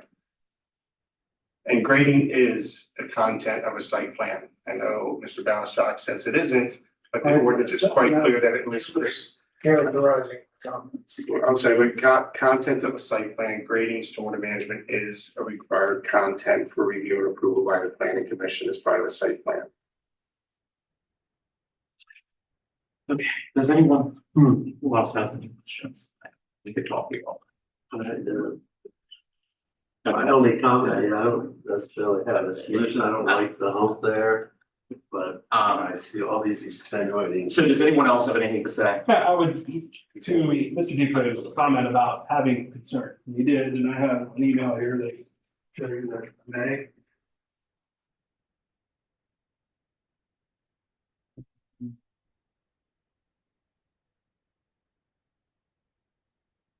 Mark did, and I'm not sure, I'm sorry, I don't know who the appropriate party is to address this with. Mark did express his concern in writing to the, about the slope. As a revised plan may be necessary. For that, you can see on the next page, Jeff asked to be on the plan, and to his point, and here he's commenting on site-specific concerns, the grading alteration, this is what it's gonna be. So we reach out, no point past that time, our engineer of record has no correspondence of any other concerns. We've not received any other record, and then there might be some that I personally haven't seen them. Nikki, who's employee at the time, was working on this site, doesn't have any record or information to Mr. Depot's concerns at that time. And so not only did we not receive anything between that time and July, when we re-engaged the city to find out if we're gonna be in the agenda. And at that time, there's another opportunity to say, well, you know, this needs X, Y, and Z. That was not provided, no formal comments, nothing provided. The next time, August, we re-engage. Again, no word, no comment, no, hey, these things are going on. We're not hearing about neighbors complaining. We have a neighbor sitting here tonight. He didn't hear anything about neighbors complaining. Not discounting that maybe Mark didn't get a call. It was not communicated to us to address. And I feel that with that, you know, those comments we made this request. He shared those comments. Outside, would you agree that you should have submitted a formal comment letter if we were to go to the approval? To get your approval at the zoning commission? You should have received some formal comment letter from him. We didn't. Here in September, the Green Line review, which I'll point out, also includes the red line change from previously. He says, we submitted to him, Mark responded, and again, we worked very well together to try to find a resolution. And I am very gracious, we are gracious for that support and assistance to do that. He provided some comments here, not in a formal comment letter, comments in an email about what things we needed to do. And he even suggested that we might need to do an administrative adjustment, to which later, as we work together, he says, however, if the driveway is to be one way, the drive aisle is not less than 17 feet wide, and the parking spaces angle is not greater than 6 degrees, the administrative adjustment will not be needed. We sent out plans, which he responded. I had reached out to him, we sent him over, just checking to make sure he got the updated documents that address all of his comments. Those 6 comments we received in September. The plans look fine. Bob Andrew Gerhard approved the outstanding permit for the city. The plans look fine. And he's saying here tonight that they don't. That include the red line and the green line altogether. That was not the case. I was solely talking about the parking and the retaining wall. You may read that into it, but that's the only thing I was reviewing. I understand, but I'm just saying, from an applicant, and when the question is raised, why didn't you do this? We're taking language, we're taking communication directly from the city, who we did go to, and we're left with ambiguity, right? In one case, and in this case, the plans look fine. So we did move forward with that. And here we are today, as we said, as we got closer to the back end of the project, we agreed, we'll go through the process. We'll still let us go through the approval, and we'll get to where we need to be. And here we are having a conversation. It should have happened a long time ago. It didn't. Circumstances around that are what they are. But at this point, with us to go back and remove that material and whatever the solution is, and I think we're all kind of scratching our head, well, what do we do? What makes sense? It's going to be disruptive to the community, to the neighborhood, And it's gonna present a challenge out there, however it is. So I don't understand, but I made a statement, and I know I talked to Mr. Ziegler, that I said I would not approve the red line grading, that I was not happy with that. I know the email makes the comment, but I had further discussions saying that I would not approve that. I'm just sharing the documentation that I have, I'm not familiar with the conversations you have. And to Mark's response about not working with us to do any more temporary use and occupancies on December the 8th. I got a response from Mark regarding, I was trying to get some clarity on the comment he had sent to Mr. Ziegler about not releasing any more temporary use and occupancy. And Mark had said that I apologize, I did not intend to suggest that the city would not issue additional temporary use and occupancy. Simply trying to state that at this time, the city is not agreeing to issue additional temporary use and occupancy outside the original list of occupancy dates provided. With the work that has been completed, Perkins team's willingness to work with the city to resolve outstanding issues and to hold bond release, the city is amenable to issuing additional temporary UNOs as we continue to work towards compliance with the site plan and as needed. And we have, but then it stopped. And I'm not sure as to the why. And part of our conversation tonight is not only to resolve the issue with getting ourselves to a point, what's the final verdict on this berm that's here? How do we handle that? What do we do? The other part of that is, how do we get access to these temporary use and occupancy, which are vital for us to restructure our financing, which is vital to us to be able to legally occupy those apartments. Well, that's not our That's not yours, purview, but- is, Yeah, I get it, that but that it's- is not it's- the purview of. Understood. Just briefly, I think what we're trying to say is we've availed ourselves to the staff and the process. This isn't a sneaky developer trying to get a fast one by somebody. You know, we have waved the red flag as to, hey, what do we need to do here? And we're still willing to commit to having that relationship with the city and the staff and whatever it is to get to where we need to get to. But, you know, here we are, the first comment letter on a revised plan was from July 22nd until January 2024. So that's where we are. I know that you said this, but I didn't catch it. Can you repeat the date, the time frame in which you did the stabilization of the dirt? It's about that. Stabilize the dirt? Yeah. It was this past summer, the site would have become stabilized probably, I would say July or August of this year. And we say that, 23, and that's removing the controls that. not until after stabilization was complete. Yeah, you have to get percentage of termination up. So the bulk of the grading was done back in the July, August timeframe of. The grading was, the stabilization was not. Yeah.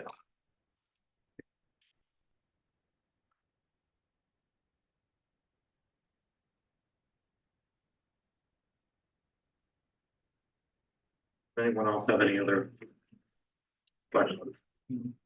So, No, I don't think so. so let's deliberate a little bit. Okay. Does anyone else have any other comments before we? Or visual. Staff? I'm not happy with the way the grading turned out. I feel like the top of that hill should not be there. But at the same token, I'm a little bit concerned, not from a legal standpoint, from our standpoint, but I'm a little bit concerned from a standpoint that I don't, I feel like this is a mess all the way around. I feel like, the applicant could have been more forceful in trying to get on the agenda. Because I certainly would be very nervous about moving forward with doing something without having all my approvals. But, I'm also concerned why it wasn't given to us, because I feel like from you know, a subject, it's a time sensitive issue, you're doing grading on a project. You know, you're making a red line change, if you have to come back to planning commission, you know. Does that need to be done in a timely manner? Yes, because you're in the middle of construction. You know, so I don't like the fact that, you know. It seemed to be that the engineer was making an effort to get on the agenda and they were not on the agenda for that specific, because you can bring that as a special report to us about the change to the grade. There's even a note that said, well, there'll be a meeting the next month, but then there wasn't. Correct. So I really just agree.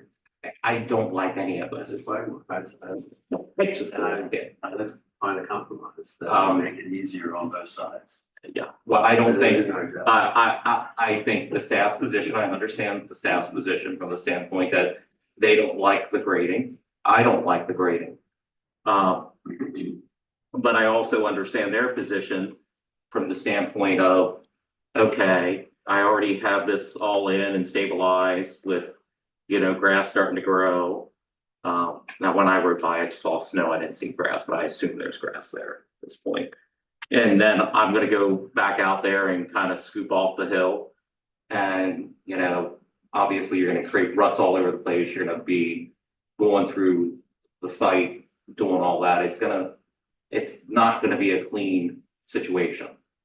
Because construction's basically done. I just think the residents. I, It's just gonna make a terrible mess, and he said there are gonna be trucks and trucks going through there every time we get out. I just. I Kinda gotta be fair to the residents too. I hear you. I hear you. So I do not like any option that I have, but welcome to our lives, you know? So, what do you, I mean, does anyone? Let me ask you a question. Say we want to change. Does the county approve the grading plan as it is? Notwithstanding what we have to do. Yeah, I think the county's already approved that grading plan. Meet the technical requirements of the. The county approved the grading. There's no signed grading plan. Do they actually sign them, guys? So I'm just, yeah, We're talking. again, this is what I'm getting, and I agree, I'm getting this information from the county about the grading. I just wanna be clear, when having sat in his chair and been through this many times. When a site plan package comes in, granted that the county reviews stormwater management, review grading, that's all part of the package, okay? So. I think the part that bothers me, and I'm a little bit like Dan Hub. It bothers me that it took so long, but it also bothers me that you guys went ahead and did the work without approval, knowing that you've been trying to get onto the agenda to get the approval to do the work that you already did, what we're gonna do. Now, that's the part that bothers me a little bit. Now, granted, if you go out in the middle of winter and try to fix this, it's gonna create a freaking mess, no question. And, you know, I guess we're talking about 12 feet of 12 feet of a hill. I have to be honest, I haven't been out there to see it. So I can't even say that part of the problem with me is I guess I couldn't see what it would look like before. I mean, I'm trying, I can look at a plan and see it, but I'm talking about by the eye. That's the problem I had. But, I wasn't here when all this, I only came on the commission about a year ago, so. But. I wish there was some solution between turning it down and just saying it's okay. That's what I'd like to get to. It's a ridge. Well, there's always a solution, there's always a compromise. See, nothing is ever black and white, there's always a gray. I don't, but what's that? What is that? I don't know. I mean, Because you just go in there and you know, if you're gonna remove half of it, you're gonna still create a mess. It's already there. I don't feel like there's a real good solution here, any way we slice it. The only thing would be the adjacent property And it wouldn't bother anybody. No, we would deal with that. I can't take that dirt.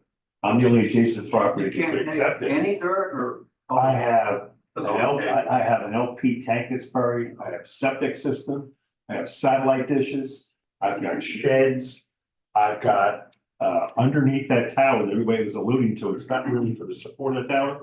There's 180 copper wires that go out 180 feet under the tower. That's actually part of the signal.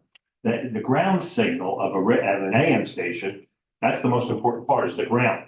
The tower is also part of that signal, but that's secondary to the ground system, which is why they were worried about moving dirt and everything. So there's no, So there really isn't. there's no place to take dirt at my property. I don't think there is a good solution, a good middle ground here. It is what it is. Either we make them move it or we don't. And Then we. Approve it. And move on. I am sort of in that camp. I mean, At this point in time. Reluctantly come to that position, but it. I just don't feel like I do not like how this has been handled at all. I'm on the record with that. I feel like the applicant has a lot of responsibility for this mess as well. I understand some of their points, but some of their points tonight have not been on target with me at all. But I don't.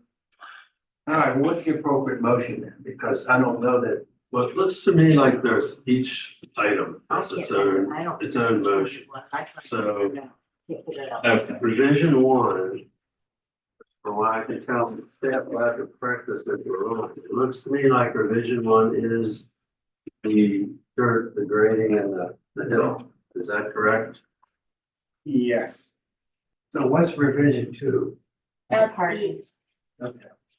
that was the, just All right. the grading that Well, happened. if I All right, I can, got it. I'm sorry, but if I think the reason we broke it out because staff was recommending distinct, we broke it out into 3 separate areas because we were recommending denial and approval of 2. All right, I understand The that. planning commission's recommended approval for everything. I don't think he needs to separate.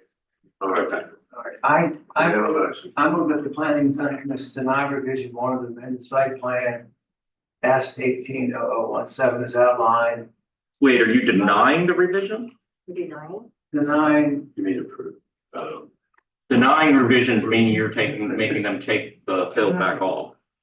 There's no. alternatives there, Mr. Mayor. I think you mean that they approve revision 1.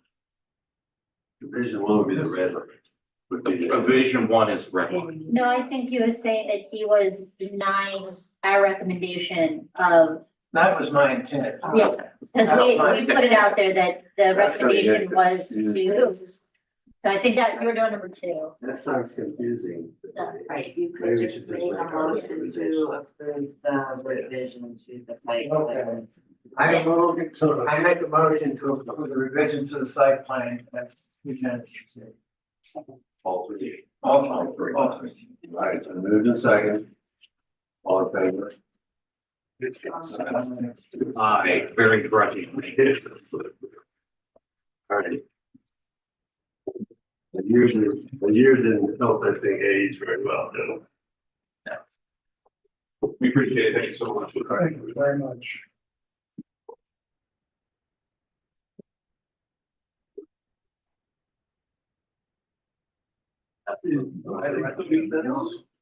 Oh, no. Well, wait, if this was given to us as part of do we need to keep this? It wasn't marked as an exhibit, so. So, like, fine, we give it back, okay. I'm used to BZA, it's I'm still. sure that, right, I'm sure that they have a copy. Thank you. Oh, I'm sorry.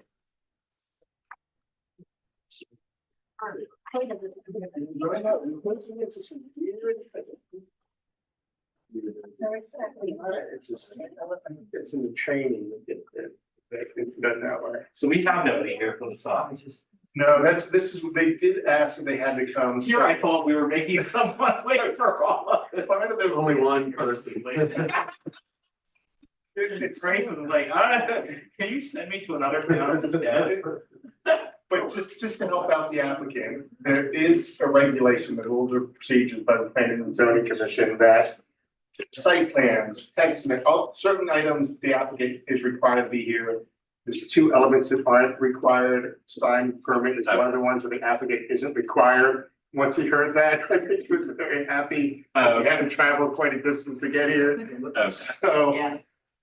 With that, All right, present, Alrighty, sign so, application. yes, the applicant is requesting a sign permit application approval for a sign that is greater than 64 square feet, but not to exceed 125 square feet for the proposed new business grocery outlet at 200 Clifton Boulevard, as well as to paint the facade of the building.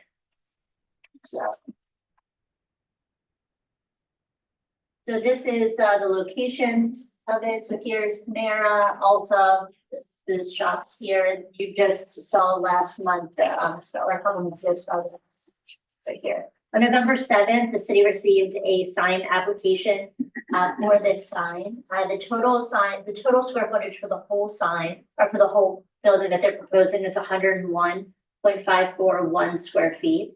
Because it is more than the 65 square feet that is allowed by the code for the director to approve, it is before you tonight. Says the. can we go to the grocery outlet? And like, I'm sorry, and we didn't, it's not clarified, just so you know, the way we do signage, see the 92 linear feet of the leased area? You take 92 feet, multiply it by 3, and that gives you the total square footage that the entire that grocery outlet can use. But no one individual sign can be greater than 64 square feet without planning commission approval, and can't be any greater than 125. So that frontage, you take 92 times 3. And that's, so when you. How many square feet you can have in Yeah. total? So we take, yeah, so we'll take every sign and we'll calculate the square footage to make sure they do not exceed the total square footage. 276 Yeah. square feet. So the same, so that's why we're not talking about fresh produce, meat, organic, these are less than 64 square feet each. And they fall within they're not exceeding the total, the only thing they're exceeding is any individual sign. The grocery outlet bargain market I can approve up to 64 square feet, 64 to 125 is planning commission approval. Anything over 125, I would assume they have to go to BZA for a variance. So that's why we're not talking about the other signage you see here. And we're just concentrating solely on the request, and that's the one sign that exceeds 64 square feet. We're working on updating our sign ordinance at some point. I might have been hearing about that for a long time. So quickly, we're working on the sign. Okay. But I don't know, that wasn't clear, and Karen felt it was important to understand that in case you question, why aren't we talking about the other signage? Grocery outlet. Okay, The front building facade is being proposed to be painted the gray and red to match their logo. is that correct me if I'm wrong, so that whole frontage, because that light gray that's up top is not gonna match that tan, is that correct? So that grocery outlet is gonna have a totally different color than the other units that are next door. Correct. So, because right now, that building, all the units are very similar looking. The Bed Bath & Beyond, that's what they're taking the place of, so it's that typical one, and if you look in the. But isn't the whole building, like that whole building looks They're pretty much the Marshalls, same? the same, Yeah. same color, that monotone, that very No different. basic color, yes. So it's sort of like where the new the new project where the Ruby Tuesday was torn down. Where you have different elevations for each storefront. Maybe they're gonna go in that direction over time. And they certainly could, so what we had in the past, we've required, even if we're gonna paint or alter the facade that was originally approved by the planning commission, we bring it back to you for review as well. So that's why it's both things, you look at the sign as well as the change in the elevation. So you don't think that'll look odd, the change of the colors I don't compared think to the rest of because that's kind of the new trend. That's a new trend, I think if you look at it really now, it's kind of bland. Well, the property owners, typically speaking, nowadays, property owners and development designers are much better than they were in the past. But I think it doesn't hurt to have a little change in color and design along the elevation. And this one I think is done fairly well. I'm sorry. In your staff report, we also talk about other signs such as Marshalls and Ulta. And just talking about how those signs did come before planning commission in different circumstances to ask for approval of their sign for the size. So just kind of giving you the history that you guys have seen these types of things before. Yeah, I think it seems right. Yeah, the only question is the color with you. So, Advantage. sorry, that is it. Copy. I mean, it looks nice. I don't have a problem with it. So, and we're recommending that the commission approve the sign permit application 1941 to allow both the building mounted sign as well as the revisions to the facade. Looks easy to me. Any other questions? I move that the planning and zoning commission approve sign permit application 1941 to allow a building mounted sign of 101.541 square feet and revisions to the building facade for grocery outlet at 200 Clinton Boulevard, Westminster, Maryland. Second. Second. Thanks for leading second. All in favor? Aye.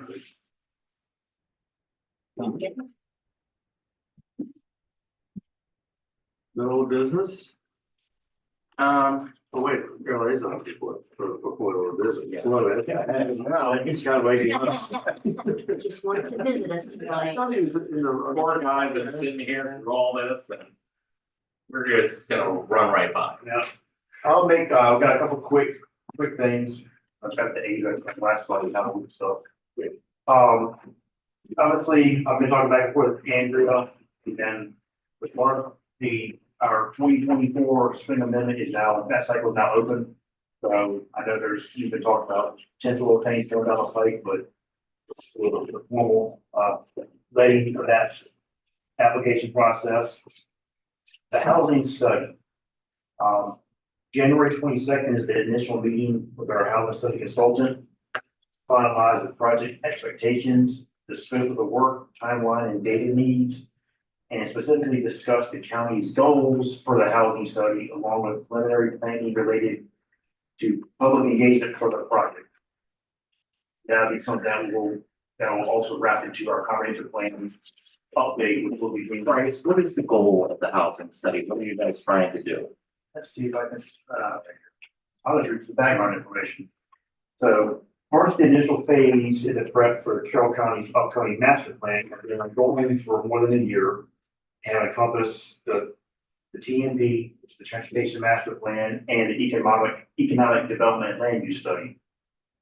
The primary purpose of this study is to collect data, analyze trends, and assess current and future housing needs within the community. This information empowers the Board of County Commissioners, the planners, developers, and stakeholders to make informed decisions on housing development, affordability, related policies. Additionally, it is pivotal role in securing grant funding for housing related initiatives by providing the necessary data, needs, and assessment and strategic planning for strong grant applications. So I think a lot of the stuff we've been hearing from legislation aspect is more affordable housing aspect. And so that's where this housing studies will look at all the housing stock, which will probably also encompass within the city limits themselves, because that may go towards the overall affordability aspect of things. But looking at that and say, okay, in these areas, we need to potentially have. So I didn't realize the county was doing a study, which I think is a good idea, and just for the benefits of my fellow planning commission members. Because I tend to keep an eye on what's going on in Annapolis, and I happen to be on the accessory dwelling unit policy task force. There is a big push in Annapolis regarding the lack of housing. and trying to do things to increase housing supply in the state of Maryland. I think one of the concerns of a lot of local governments is that how far the state gets involved. As far as I think some of the local governments have concern about losing local control. So it's just an interesting thing to kind of keep an eye on. I certainly will share with you all as that goes about. The city could help if they had the water restrictions. Well, and we finally will be in position that we, have some bandwidth, but it's not, we're not gonna have, a ton of bandwidth.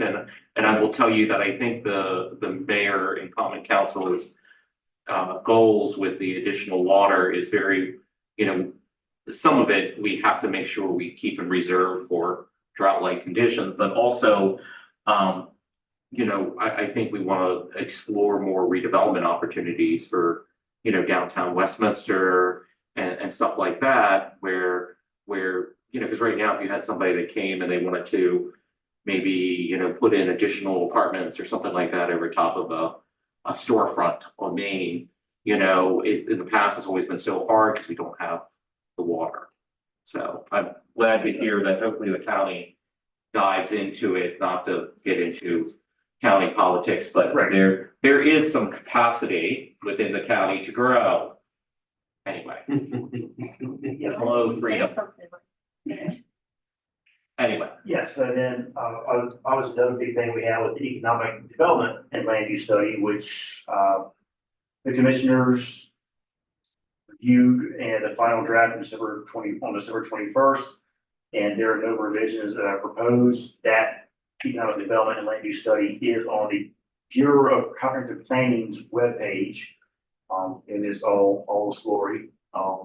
That's where we work closely with economic development and sort of to look at the current infrastructures, land use zoning patterns and economic opportunities that are out there for the county, as a whole. Is it possible at some point, just for the planning and zoning commission's benefit, at some point to maybe have some sort of briefing on that study and as far as how it relates to Westminster? If there were interesting aspects that came out of that? Yeah, Is that something that you all could? I mean, we can look at it, but I would certainly request county to be part of that discussion. Sure, it would just Yeah. because I'm sure some of it, Yeah. obviously, is either in or surrounds Westminster. Yeah. So it might be interesting for us as a planning commission to give a little bit of a briefing on that. Yeah, so we would probably bring in Andrew Gray, as he was the one that helped Linda before, with the economic development land use study. And moved it forward after she left, so he is well versed on that, and even now, she just got appointed deputy director, Paige Sutherland, economic development, she got appointed to that today, so. I've heard that, yeah. She may be very, maybe beneficial for her to go too, but I'll leave that up to Andrew. Last few big things, the annual report, I believe I sent that stuff, that I spoke to you, so that is, again, planning is compiling information required by the state, for the annual report, which is due to the state by July 1st.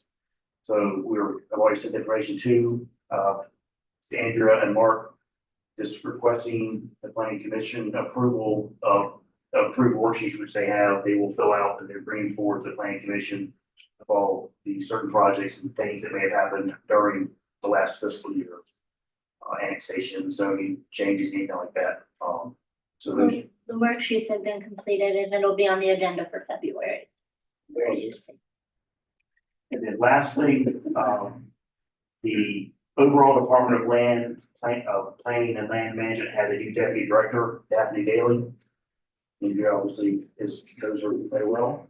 Do you see that? She probably was, yeah. She was, I can't picture her in my head though, right now. so she is now the new deputy director overseeing. Of planning, you said? So we sort of work out planning. No, So planning is now back under the huge umbrella of what used to be land use, planning and development. And then when planning got moved out, so now we're back under one big happy family. And Chris Hine, the director of planning and land management, realized we needed a deputy director to oversee mostly the planning aspect and zoning. And she'll also be the head of when it comes to our comp plan, which we're probably really get rolling. Was she a current county employee? She was. She was out in Frederick, right? She was a bureau chief. She was a bureau About, chief. when I worked at the county, she was the one who hired me. Then she left, then she ended up in Baltimore County, and then she took this. She had a different last name then, right? She wasn't there. She, during the time period that I know her that. daily was the way that she ended, I don't know how she was hired, because you probably worked with her. She was something else. She But yeah, was she in did get. Baltimore? I thought she was at Frederick. Is that wrong about that? Wonderful. No, I think it was Baltimore. It was Baltimore. She worked also in Baltimore City for the Archdiocese. Okay, so. She's been there for probably about 3 weeks now. Getting. And she hasn't run screaming from the building yet. So yeah, she's gonna be, like I said, the head of, making sure our comp plan is running smoothly and go from there. So we're now and it's going well. Speaking of comp plans, when do we have to start dealing with that as a planning commission? Good question. Yeah, actually, I think I talked to Alyssa about this. Right. In When are we doing that? Yes, so in 2009, the comprehensive plan that was approved in 2009, so in 2017, there was a new element that had to be added to the comprehensive plan, so we brought that element to the planning commission and mayor and common council. We also brought the entire comprehensive plan to the planning commission, found that as it was fine. That all the actions and objectives were still valid, thank you. Because there was a downturn in the economy and other things, and so it was deemed to be fine, and then they add the other elements. So even though, and we need to update the webpage, it still says 2009 comprehensive plan, but technically it did go through a process in 2017. Now, it used to be a 6-year time frame. Now it's 10. So we have. So you're until saying we have 2027. in theory to 2027? Yes. And I know that there is desire to look at the downtown first and then, which makes more sense to get done first and then go. But then we gotta do the whole city. At some point, we're gonna have to start working on that, because that's gonna take a while. Yeah, so I mean, I prefer that we work on the zoning ordinance rewrite as well as the, as you're mentioning, the master plan for downtown. I would think those are the two primary things here before we get into the comprehensive plan rewrite, but eventually we have to start ramping up for that. Okay. One per year. One per year? That's a lot. Can we handle that much? It's, and Brooke, they have a new zoning administrator to the county, so the old Jay retired and they hired a new zoning administrator. But she was within the department. She is the acting. Okay. Acting. Yeah, she was working under Jay, so she learned a lot.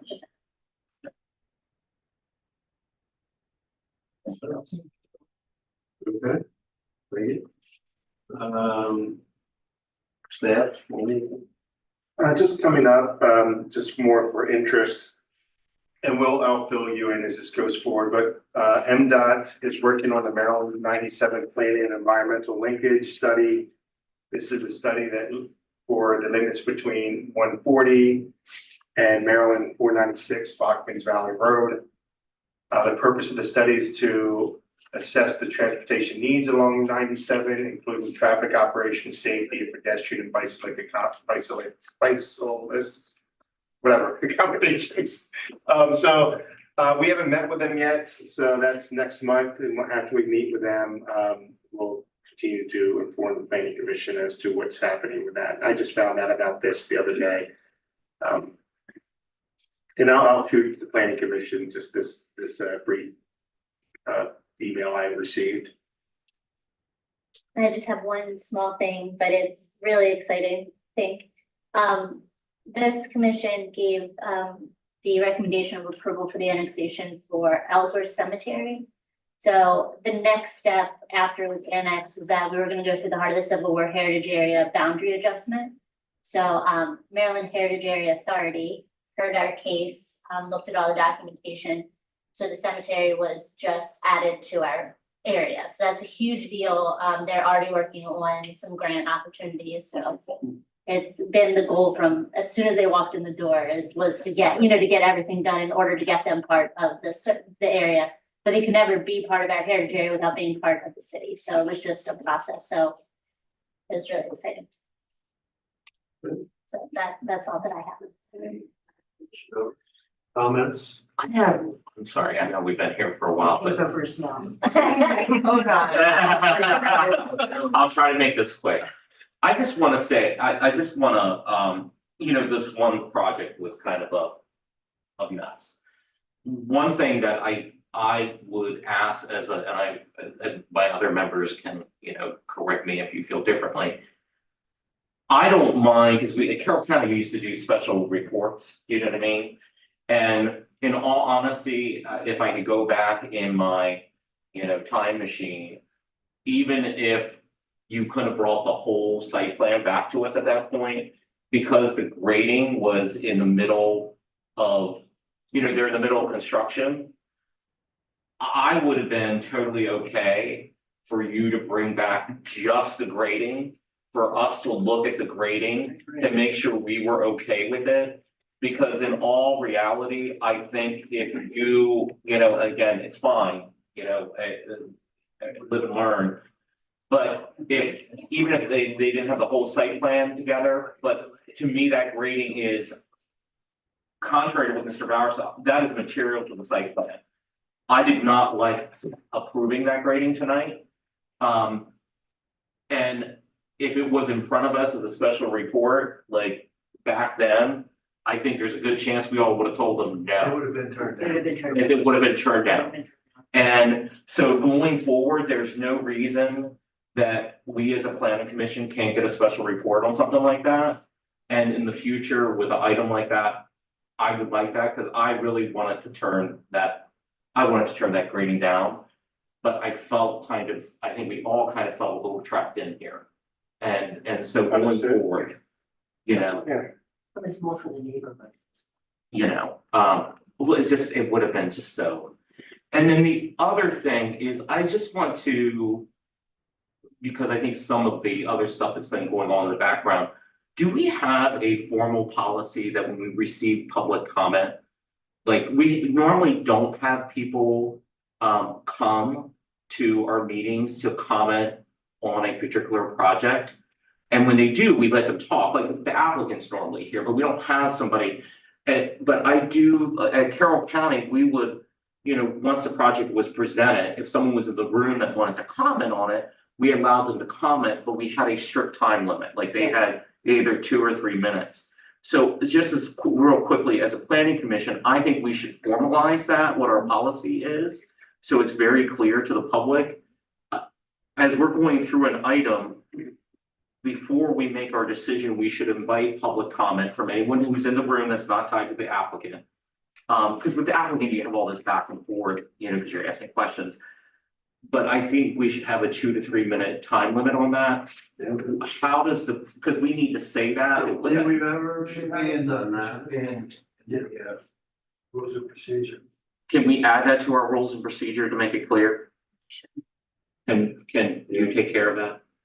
And should it say also that it has to be, Back to Karen. like, it has to be something that we're talking about. Yeah, we only take public comment on the It items, can't the be agenda. something that So like that's the the other other, ones came, it can't be something different. I think in maybe the the other past, point that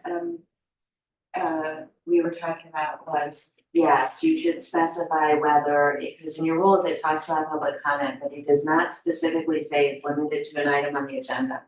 So if you're making a change to your rules to address the thing that you addressed, you should address that as. So can you update that so it's that we formalize that? It should be, in my humble opinion, it should be very clear to the general public, it is about an item on our agenda that night. We should be able to refer them back to a policy.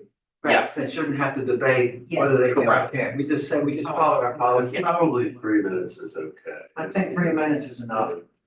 Well, no more than 3 minutes. No, I was no more looking than at 3 2, minutes. or do we want 2 or 3? If you took 2 on people, nobody can say anything. Do you think it's 3? Okay, I'm fine with 3. So can you And I'm 30 seconds at my networking lunch. can you update that? Can you update that we can formally approve that at our, I'm going to send this back to Karen, but yes. yes, And now that's with an individual, a lot of places have an individual's 3 minutes, and if they're representing the organization, you give them 5, or you give them a little bit more time, but if, that's fine. yeah, 3 minutes. And the other thing, the agenda was odd, is the agenda actually states planning commission public comments, so I think we should strike and public comments from the agenda. Correct, yes, because the public comment should only be happening after each agenda item. And I agree with Alyssa, when you read the rules of procedure, I think it implies that it was supposed to, comments are related only to items, but when you read it, it is not clear. We need to be clear that that is the case. I mean, it's common sense, and I think that's how we've always functioned. But I think we need to make that abundantly clear, and we need to make the time limit clear, because I don't want to get into a debate with somebody later about it. Generally, we just ask for comments related to the, I mean, that's how the people talk, but then we don't have the time, but we've had it. Yeah, I think we need to be formal about it. You say, but it doesn't happen very often, like you possibly for the next. Whenever certain items might come up, but it's just good policy for us to be clear about what our policy is, so you'll take care of that, and then we can just update. Formally adopt that at our next meeting. Yeah, so let me also say, I said I was gonna be something before, but, and we have brought a new lawyer, into our firm. Who will be assisting us with a number of things. She's the former city attorney for Gaithersburg. Super experienced, super smart. You may be seeing her. But it's all good. I think you'll be. Well, we'll let you know if you don't like her. I know, you're not shy. But you will like her, so. Okay, fantastic. No, It's horrible. Are we done? Yeah, I think we're. Ready for a motion? I'm moving out of here. It's the movement adjourned, we have a second. Second. I didn't. Thank you.